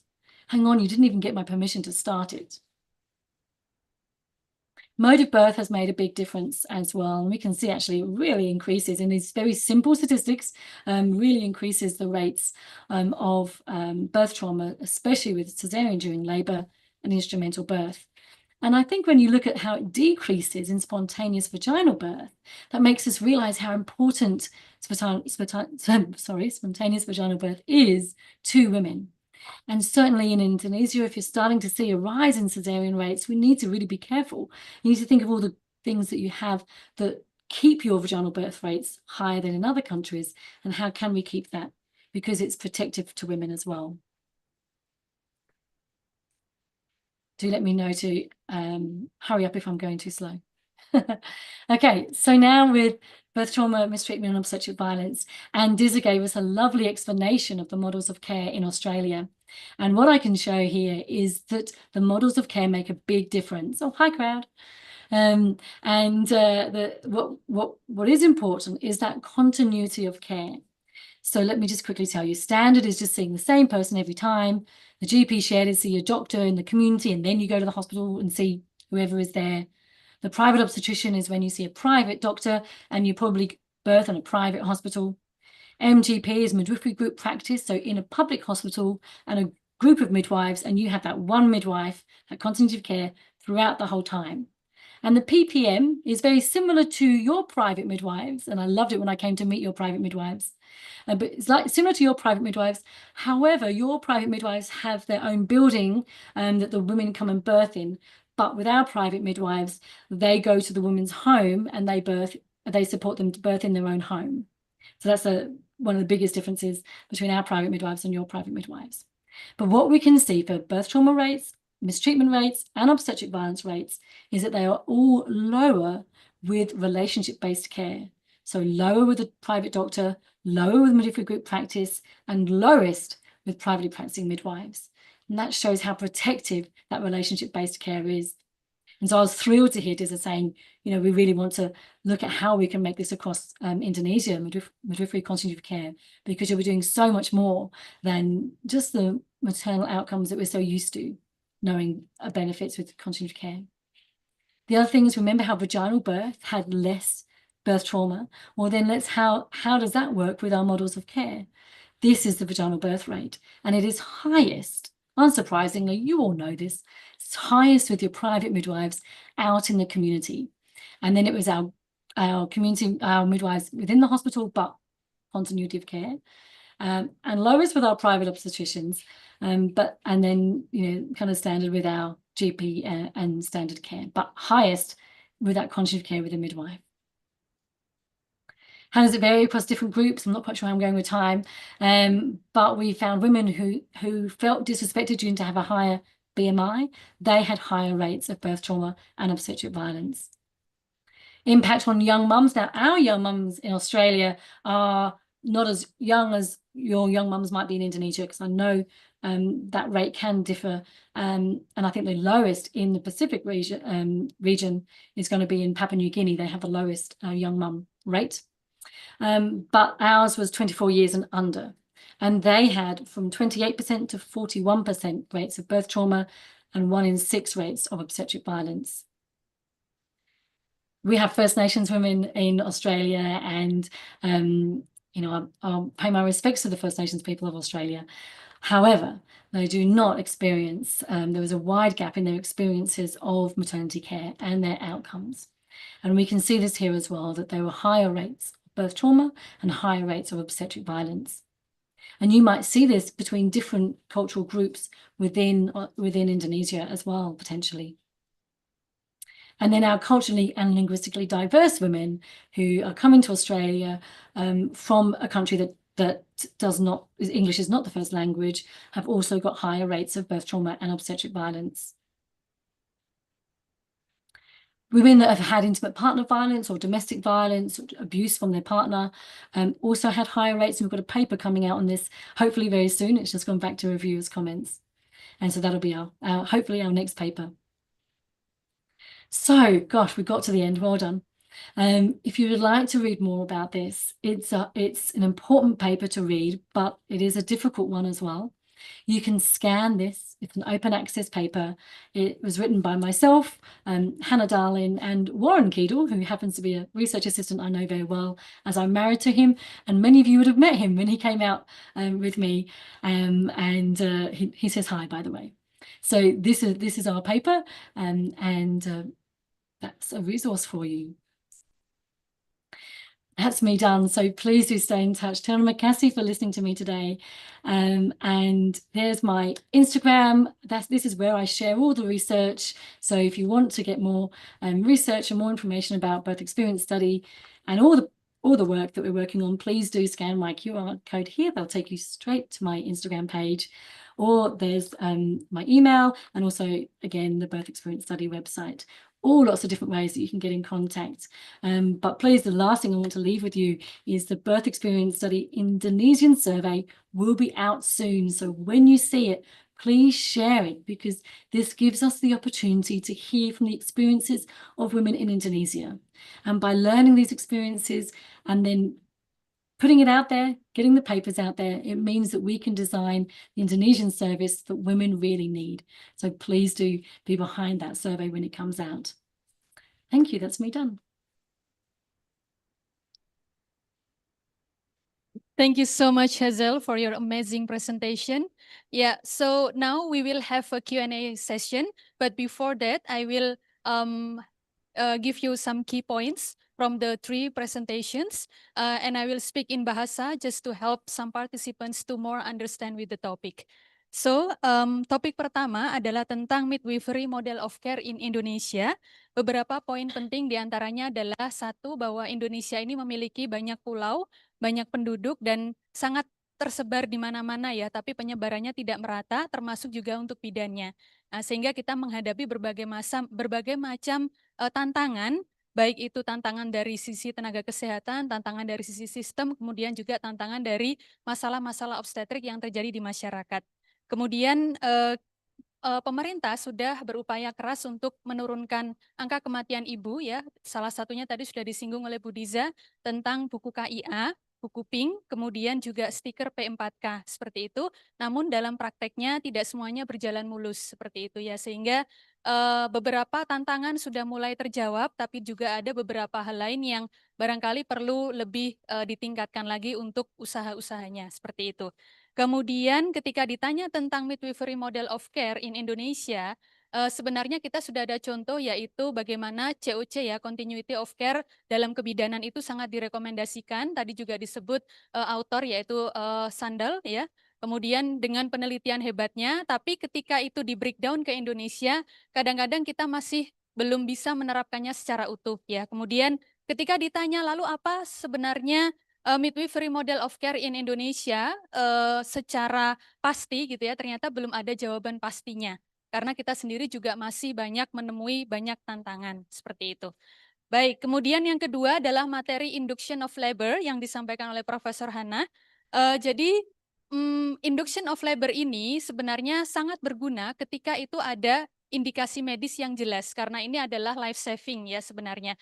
Namun tadi sempat disampaikan beliau 48% di Australia ternyata ibu-ibu yang mengalami kehamilan pertama atau primigravida itu dilakukan induction of labor.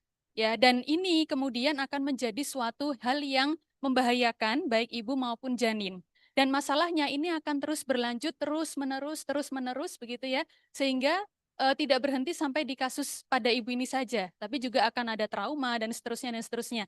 Seperti itu. Nah, tadi sempat beliau juga menyampaikan too much too soon ya. Jadi terlalu banyak, terlalu cepat ya. Jadi terlalu agresif sehingga yang sebenarnya harusnya ada kesempatan untuk menunggu, tidak perlu diinduksi, gitu ya, tapi buru-buru diinduksi, sehingga menyebabkan penyulit-penyulit lainnya muncul, gitu ya. Tadi sudah disampaikan ya, ada perdarahan, ada infeksi, kemudian ada trauma, seperti itu.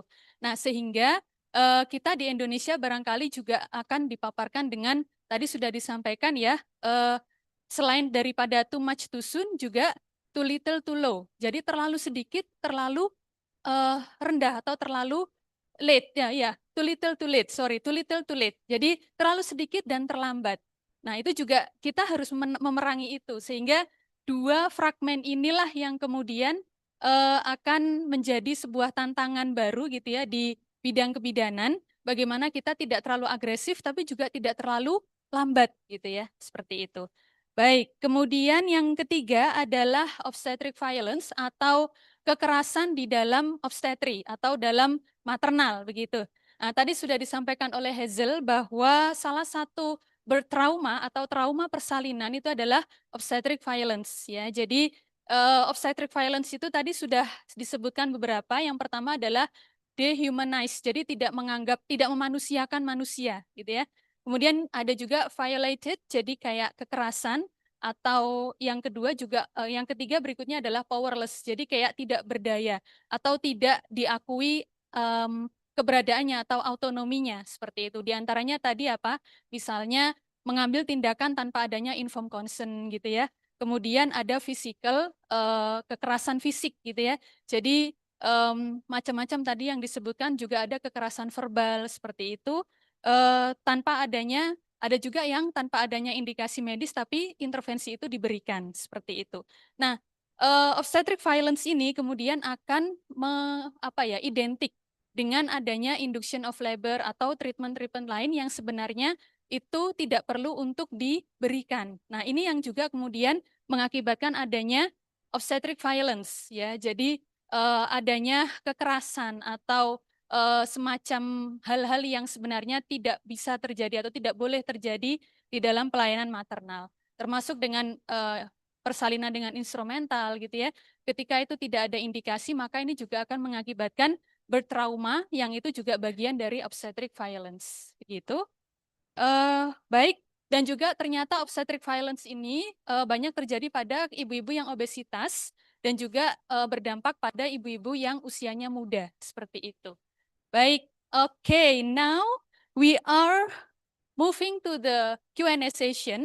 So for everyone of you here, okay, so just raise your hand and then, okay, please stand up and do you have another mic? Ya, yeah.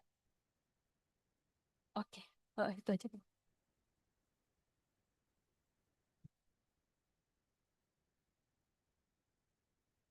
Oke, Assalamualaikum warahmatullahi wabarakatuh. Good afternoon, Hannah, Hazel, Miss Diza, and all participants. Let me introduce myself. My name is Pupus Ultraluana, or you can call me Luna. I am a third semester student in the professional midwifery program, and in this presentation, I would like to ask to Hannah. During my clinical placement at the hospital, I assisted a primigravida mother who was deeply hoping for a normal birth.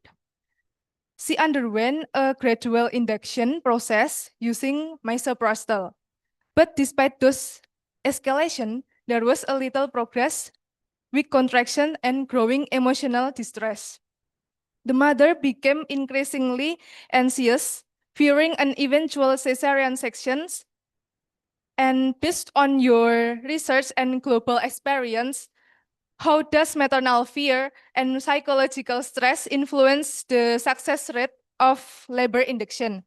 And what strategies can midwives apply to support these mothers, both physically and emotionally, during the process? Thank you.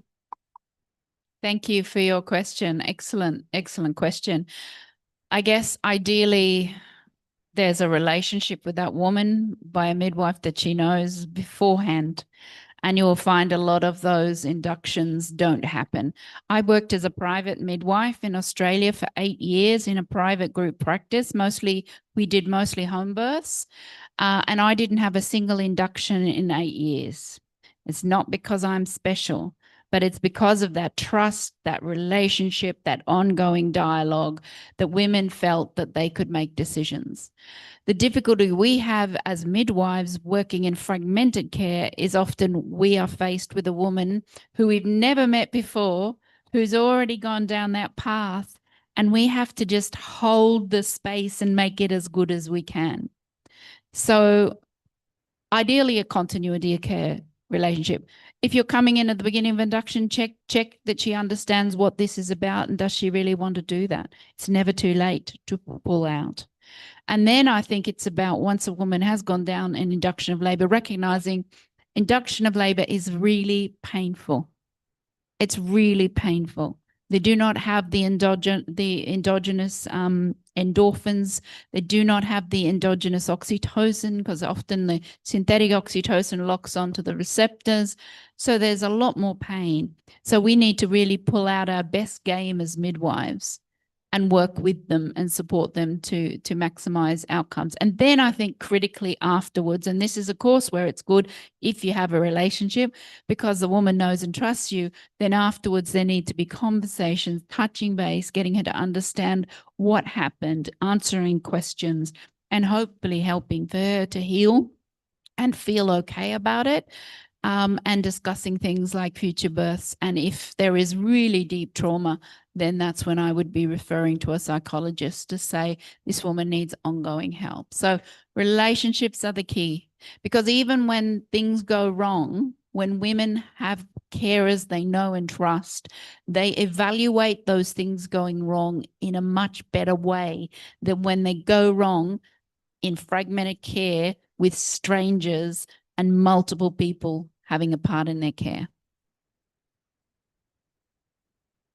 All right, thank you so much, Hannah, for your explanation. Okay, so is there any other question? Oh yeah, Ibu.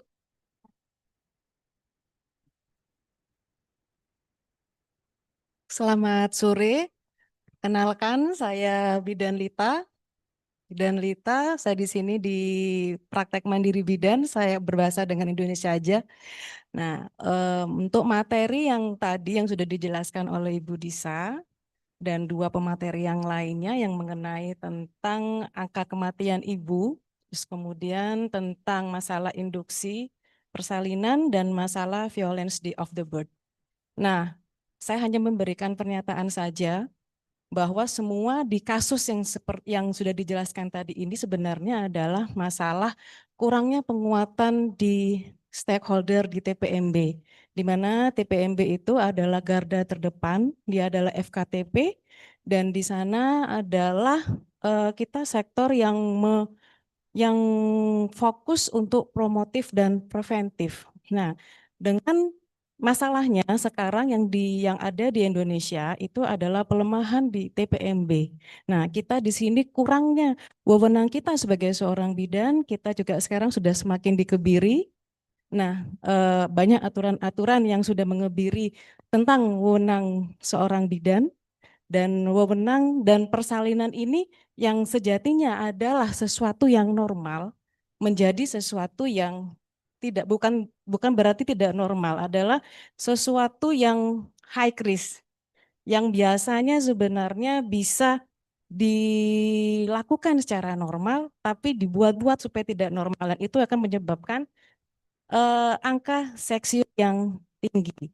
Nah, kenapa saya lebih mementingkan penguatan di faktor di TPMB yang sejatinya TPMB ini adalah FKTP karena PMB di sini dia sudah pasti memakai buku pink yang tadi itu. Di sana ada penguatan mulai dari trimester 1, trimester kedua, trimester ketiga sampai kita mencegah bagaimana hal yang tidak kita inginkan atau resiko tinggi kehamilan tersebut menjadi lebih ringan. Nah, itu yang pertama. Terus yang kedua, di TPMB juga kita dilarang untuk melakukan induksi. Jadi kita di TPMB bagaimana caranya kehamilan dan persalinan itu tidak dilakukan induksi dan kita melakukan persalinan secara gentle birth. Dan yang ketiga di yang masalah violence of birth di TPMB juga kita sangat-sangat mengurangi kasus seperti itu. Kita melakukan kasih asuhan sayang ibu, kita jarang melakukan episiotomi dan kita melakukan IMD. Nah, pertanyaannya adalah bagaimana kita sebagai seorang bidan menguatkan jati diri kita untuk supaya bidan ini bisa tetap berpraktek mandiri. Nah, itu sebenarnya yang PR kita karena banyak kasus juga TPMB yang di daerah yang sudah tidak boleh berpraktek lagi. Mungkin itu saja. Terima kasih. Baik, terima kasih Bidan Lita. Yeah, so actually Bidan Lita, she's working in the midwifery private practice, and yeah, so she shared her thought about the presentations, particularly about the midwifery model of care in Indonesia and also obstetric violence. So actually Bu Lita or Bidan Lita thinks that the basic reason why all this happens is because our government not really focused on the midwife, and moreover they are weakens the authority of the midwifery private practice in Indonesia. And Bulita or Bidan Lita believes that by strengthening the role, the function of the midwifery private practice in the community, it will be improve the promotive and preventive efforts. And this is important because if the government doesn't really focus on the strengthening for the primary healthcare, particularly on the midwifery private practice, so this is very risky to pathologizing anything. So why strengthening the midwifery-led care or midwifery private practice is important in Indonesia? Because in TPMB or midwifery private practice, they always use buku KIA or buku pink book, and they always do monitoring and evaluation all whole the pregnancy. So trimester 1 until trimester 3, and then doing postpartum care and ongoing care. And then they do not do induction of labor because our government not allowed the midwifery private practice to do induction. And then the TPMB or midwifery private practice is according to the Pulita's thought, it is very low for obstetric violence because they are really respectful to women. For example, they do not always do episiotomy, and then they always facilitate EMD or early initiation for breastfeeding, and also because they provide the care for the woman directly, so they can have a trust for the woman. And the question from Bidan Lita is how midwives can be empowered, and then our role can be, like a more be acknowledged by our government, so that particularly midwives who are working in the midwifery private practice can still exist with their important roles and provide the best practice for women. Okay, so maybe Budiza and Professor Hannah, also Hazel, can give your insights. Yeah, actually, I have explained as well to Hannah about all what she was saying. So basically, you're giving an opinion in terms of how to strengthen the midwifery private practice.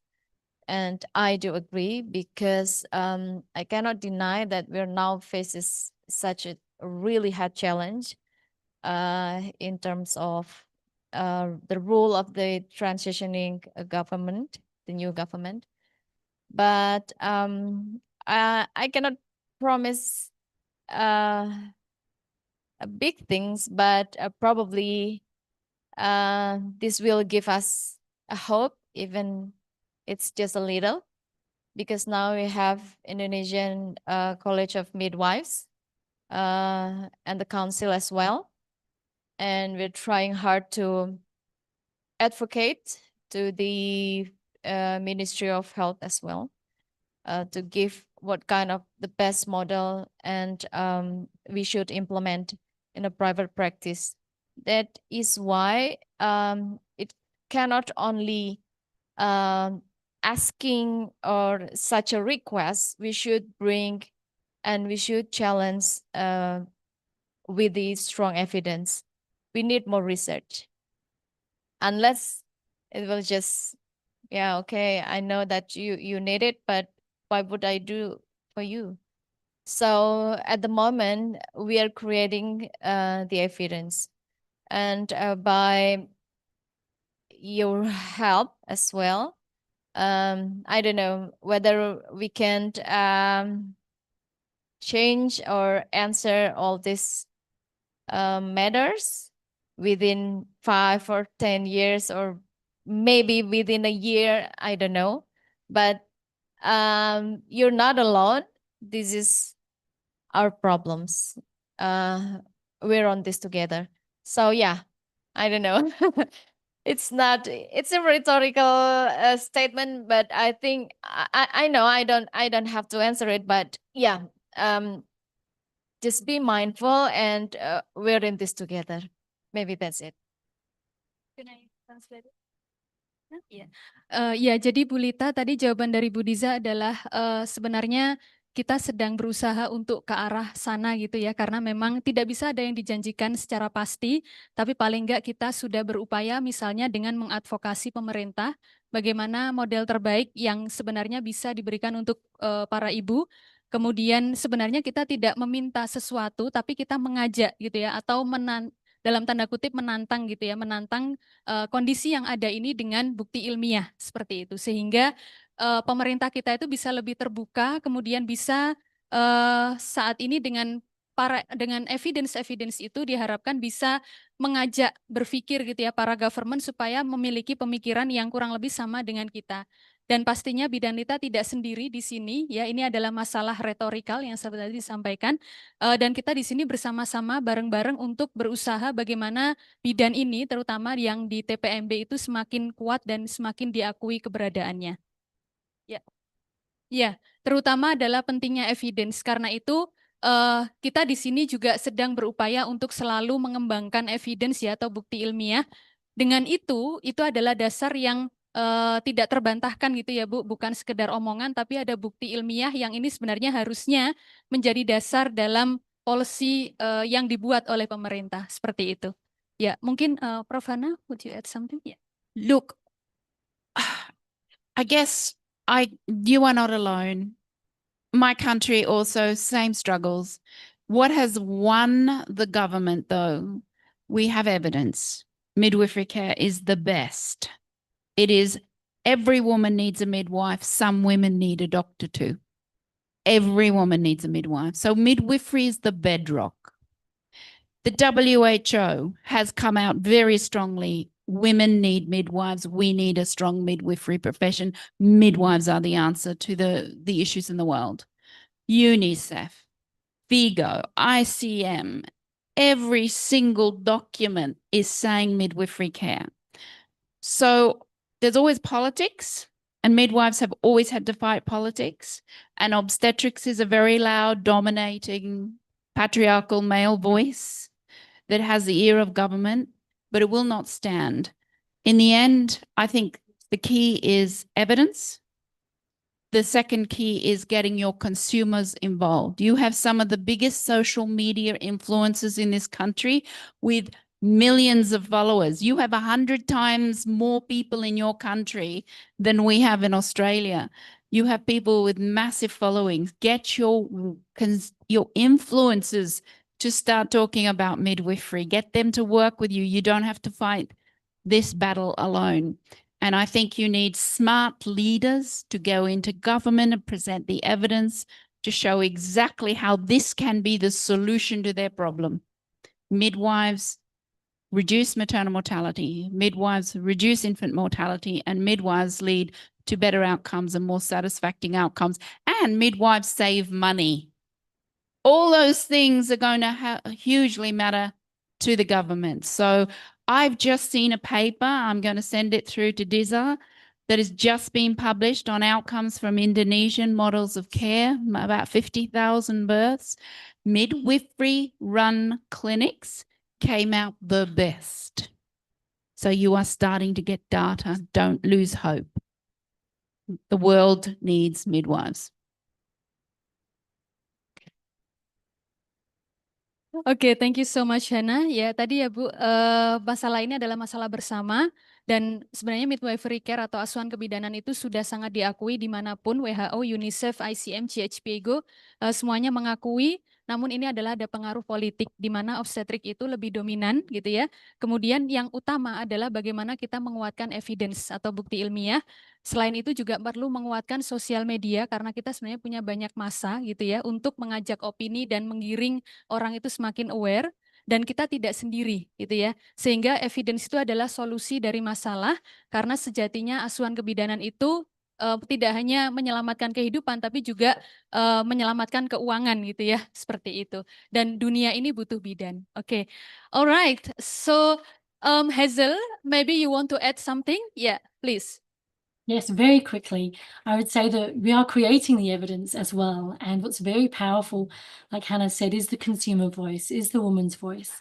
So get behind the evidence, and you want women from your practices and from your hospitals and your clinics and your private midwifery clinics to share their voice, because the more women that say we want midwifery continuity of care, then that is powerful.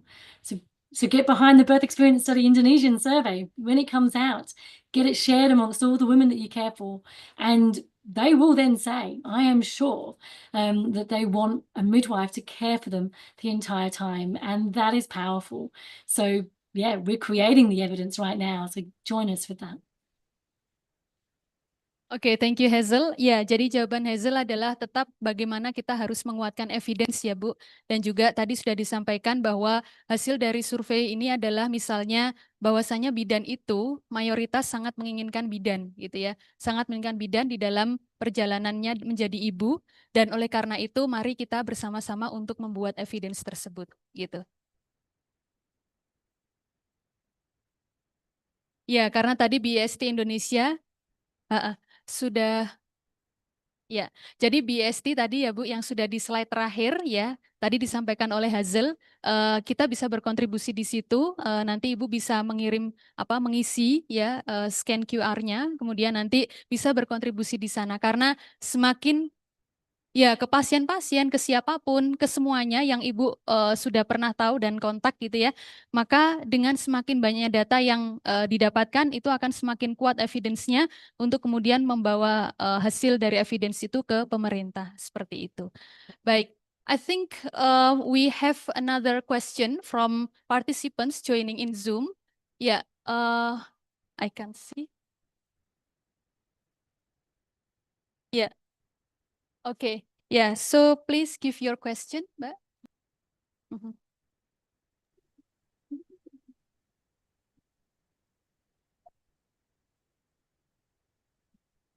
We can't hear you. Gak bisa terdengar. Boleh Mas di ini? You are on mute? Okay, so please unmute yourself. Okay, am I audible? Okay, yeah, we can hear you. Okay. Okay, thank you. Okay, hello, my name is Fadia Marani. I am an alumni of Universitas Airlangga and currently pursuing my master's degree in midwifery at Universitas Pajajaran.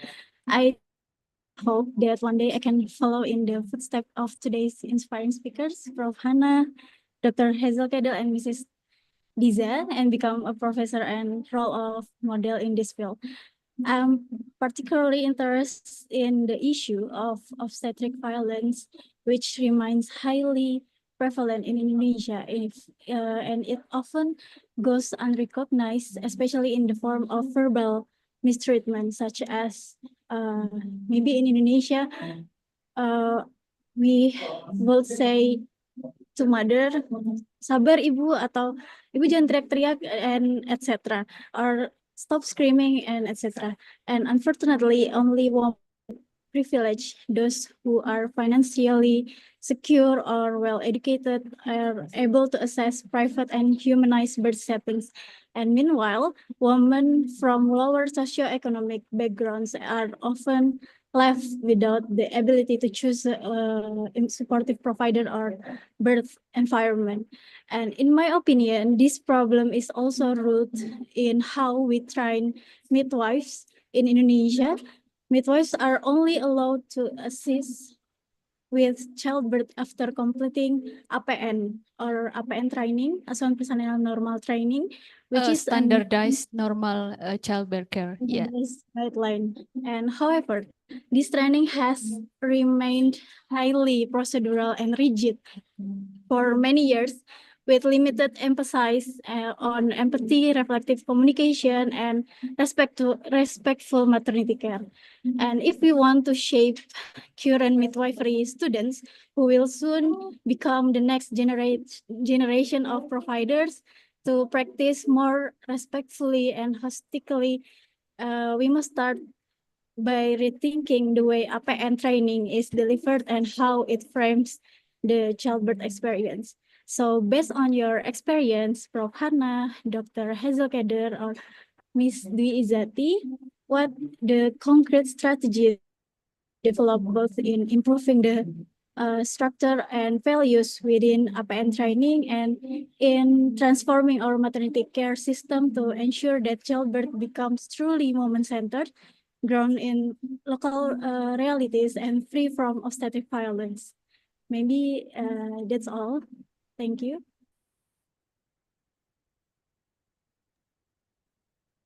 Yeah, Hazel. Yeah, please answer Sure, the that's a question. really Yeah, good thank you. question. And part of my role is, designing and working with the midwifery curriculum here at Western Sydney University. And it is really important that we put that into the curriculum so that we are teaching our future midwives what is respectful maternity care, but also what it isn't, what obstetric violence is, what birth trauma is, and the ongoing impacts that this has on women, so that our students from the very beginning can understand the differences between respectful maternity care and disrespectful care. I think that's really important. I think another thing that's important is sometimes this care comes across because of a miscommunication between professions, such as midwives and doctors. And then sometimes women have the impact of that miscommunication is obstetric violence for them. So I think we need to think of how do we train our midwives and our doctors together as students to learn about respectful maternity care and obstetric violence and come from the same belief that they want to prevent women from having disrespectful care. So that training together or interprofessional education is, I think that is really important. But the hard thing, I think, from seeing our students in Australia then graduate is the realism of the system sometimes breaks down what they've learned at university. So it becomes so normal to talk to women in certain ways, or it becomes normal to have all these interventions and then believe that women want them when the evidence says they don't. And that's a challenge. I think that's a real challenge. But really, something that does help fix that is the continuity of care models. Because when a woman and a midwife work together and you know that woman, then you're less likely to treat her in a disrespectful way. And then that midwife becomes the advocate for the woman as well and doesn't allow other people to treat her in that way too. So I believe that what you were saying is that, yes, we do need to bring it into our education so that our students are aware, of what it is. But then we need to be providing the models of care that protect women from obstetric violence and birth trauma. Okay, thank you so much, Hazel, for your answers. May I ask for Professor Anna if you would like to add something? Yeah. Okay, so the student asked us about what are the concrete strategy to reduce obstetric violence and birth trauma, particularly for the how we as midwifery students to learn more and more about to prevent that. Yeah, because we are the next generation of the midwives.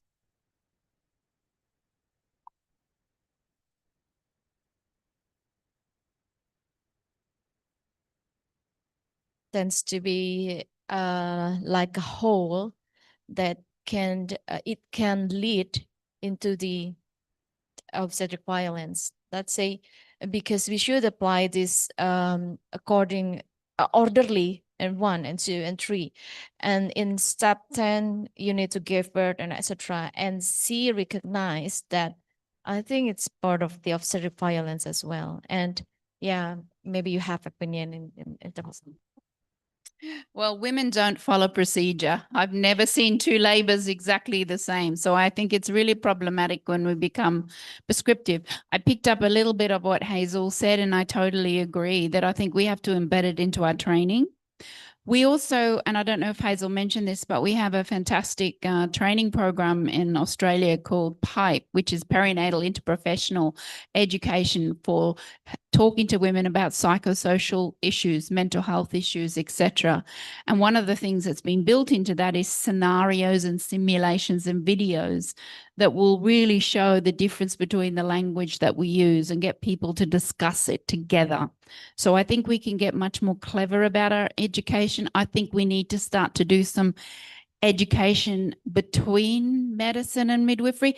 I went and saw Erlanger Hospital yesterday, and there was one scene that really struck me. Beautiful hospital, lovely midwives, and I came into the birth unit or the delivery ward, and the student midwives were lined up on one side and the doctors were lined up on the other side, sitting in chairs opposite each other. And I thought that is a symbol for how we need to actually start to integrate and talk to each other and not feel threatened or unaware of each other.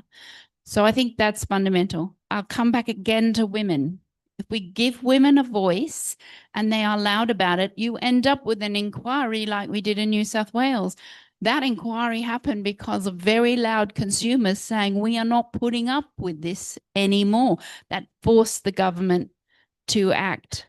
So I think that's fundamental. But again, I'll come back to what I think is the answer to all this, and it's relationship-based midwifery care.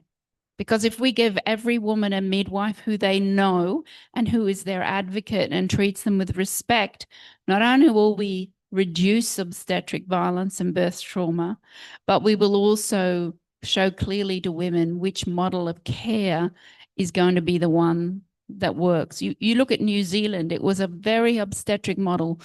25 years ago, the government came out and said women should be able to choose. Now more than 90% of women have a midwife they know provide all their care because the government said women should choose. So sometimes it only takes a small thing, but get your consumers on board, get your education right, start to talk to your obstetric colleagues, and then present the evidence to government. And I do think the Best Indonesia survey will be a fantastic lever in the system to make something happen. Thank you, Hannah. Budiza, maybe you want to add something? Yeah. Just a little. Yeah, I just want to add. Oh yeah. Okay, so yeah, I'm okay with you ya. Ya, mungkin tambahan saja, dan saya mungkin tidak akan mengulang ya masalahnya, itu masalah kita semua. But as far as I know, tidak ada aturan satupun sebetulnya yang mewajibkan kita harus mengimplementasikan APN. That's the thing. Tapi bagaimana situasi saat ini, the fact that kita harus mengimplementasikan itu, yang kemudian itu menjadi memberikan kesan bahwa kita wajib untuk mengimplementasikan APN, itu juga masalah begitu ya. Ditambah banyaknya jumlah bidan di Indonesia yang kita tahu tadi ya, jumlahnya berapa ratus ribu yang kualitasnya itu bervariasi. Ini pun juga menjadi salah satu pertimbangan kan, mengapa kemudian APN itu juga menjadi salah satu exit way ya untuk menjadi solusi begitu, walaupun itu sebetulnya bukan yang utama. Nah, ke depan kalau memang kita berharap mau merubah begitu ya, kembali lagi kita pasti akan butuh evidence seperti tadi yang disampaikan oleh Hazel. Kita butuh women on board, kita gali sebanyak-banyaknya apakah sebetulnya perempuan itu mau diasuh dengan APN. Secara prescribe gitu ya, harus benar-benar langkah per langkah gitu. Nah, kalau kita libatkan mereka, nanti data itulah yang akan kita proses bersama. Harapannya itu bisa kita advokasikan ya, bukan hanya ke pemerintah melalui organisasi profesi atau kolegium atau konsil. Sekarang kita sudah punya konsil, kita sudah punya kolegium. Mungkin itu ya Mbak ya. Jadi nampaknya mungkin ringan, tapi sebetulnya ini butuh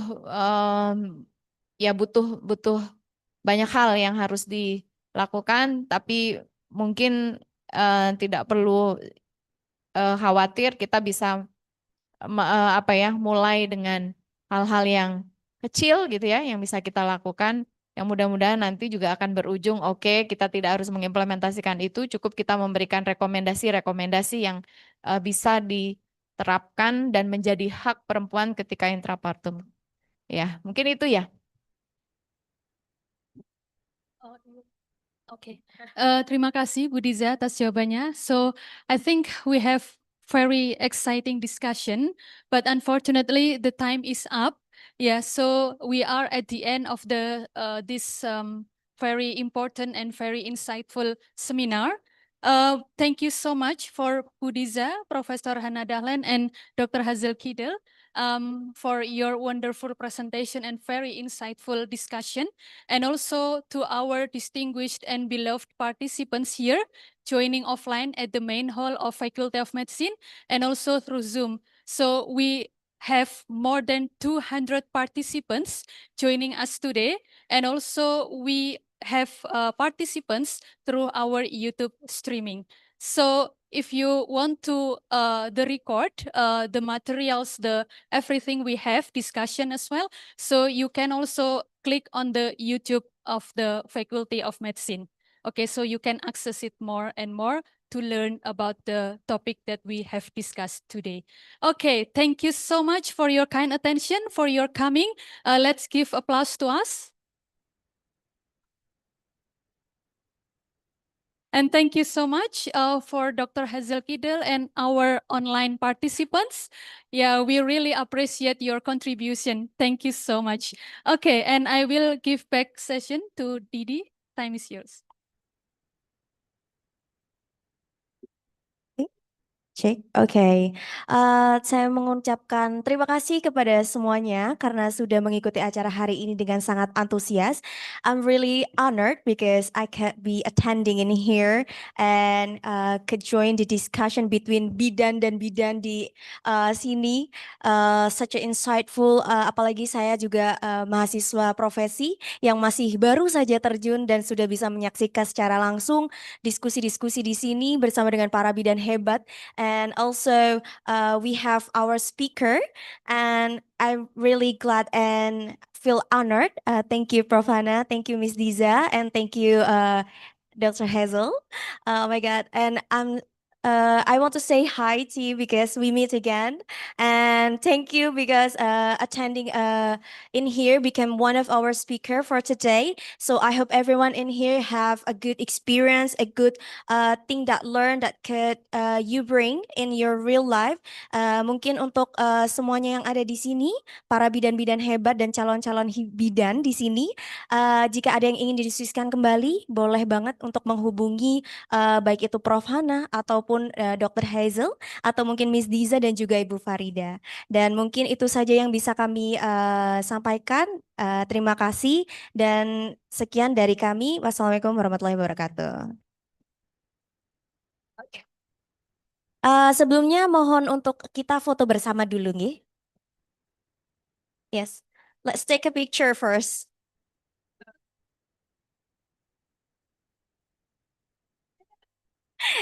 Hazel as the background.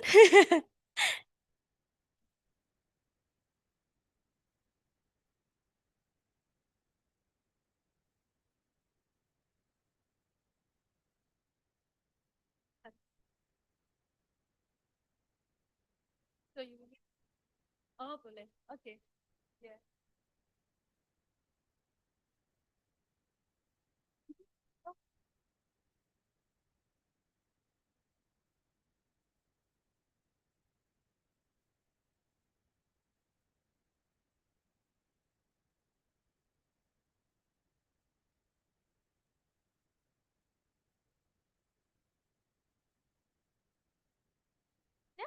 Okay. Oh, satu kali lagi. Oke, oke. One more, one more. Oke.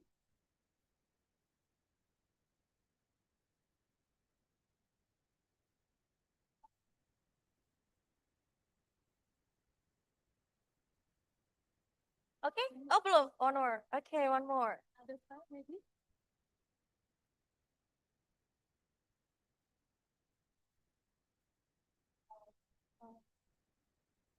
Is it because of lighting? Yes, I guess that might be the issue.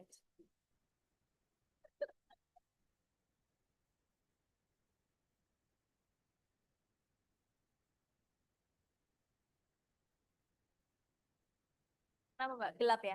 Kayaknya screen-nya ya? Oh, cerah. Oh, that's okay. I think. Yeah. Okay, it's okay. Oh, apa itu?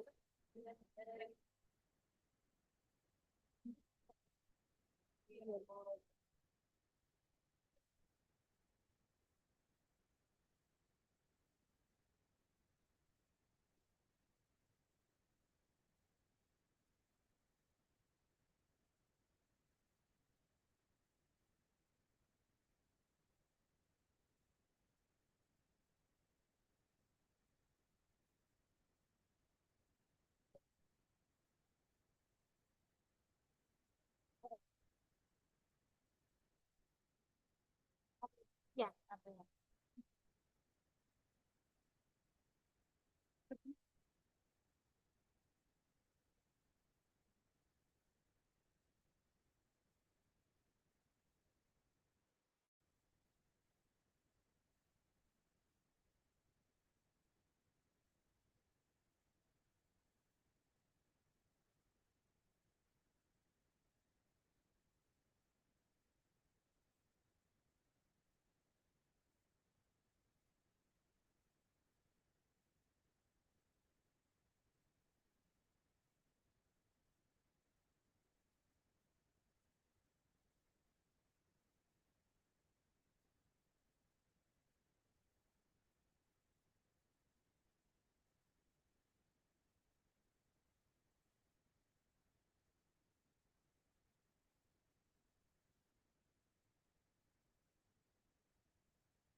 Permisi, untuk tamu undangan mungkin bisa bawa foto bersama ya, sama ini.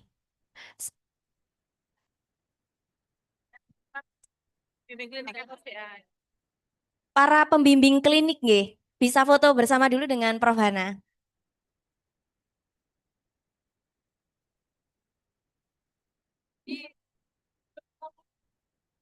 Oh, okay.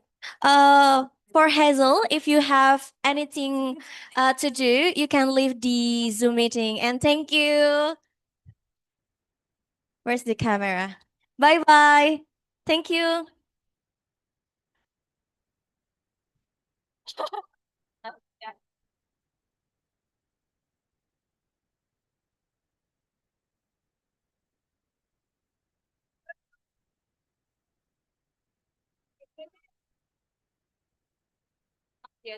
Iya, Mbak. Kirim ke Mbak di ininya.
Thank you, Pak Hana. Nice to meet you.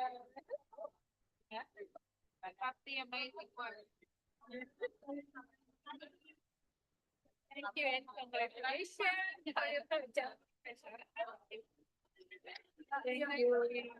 Thank you. Oh no. Yes. Tomorrow.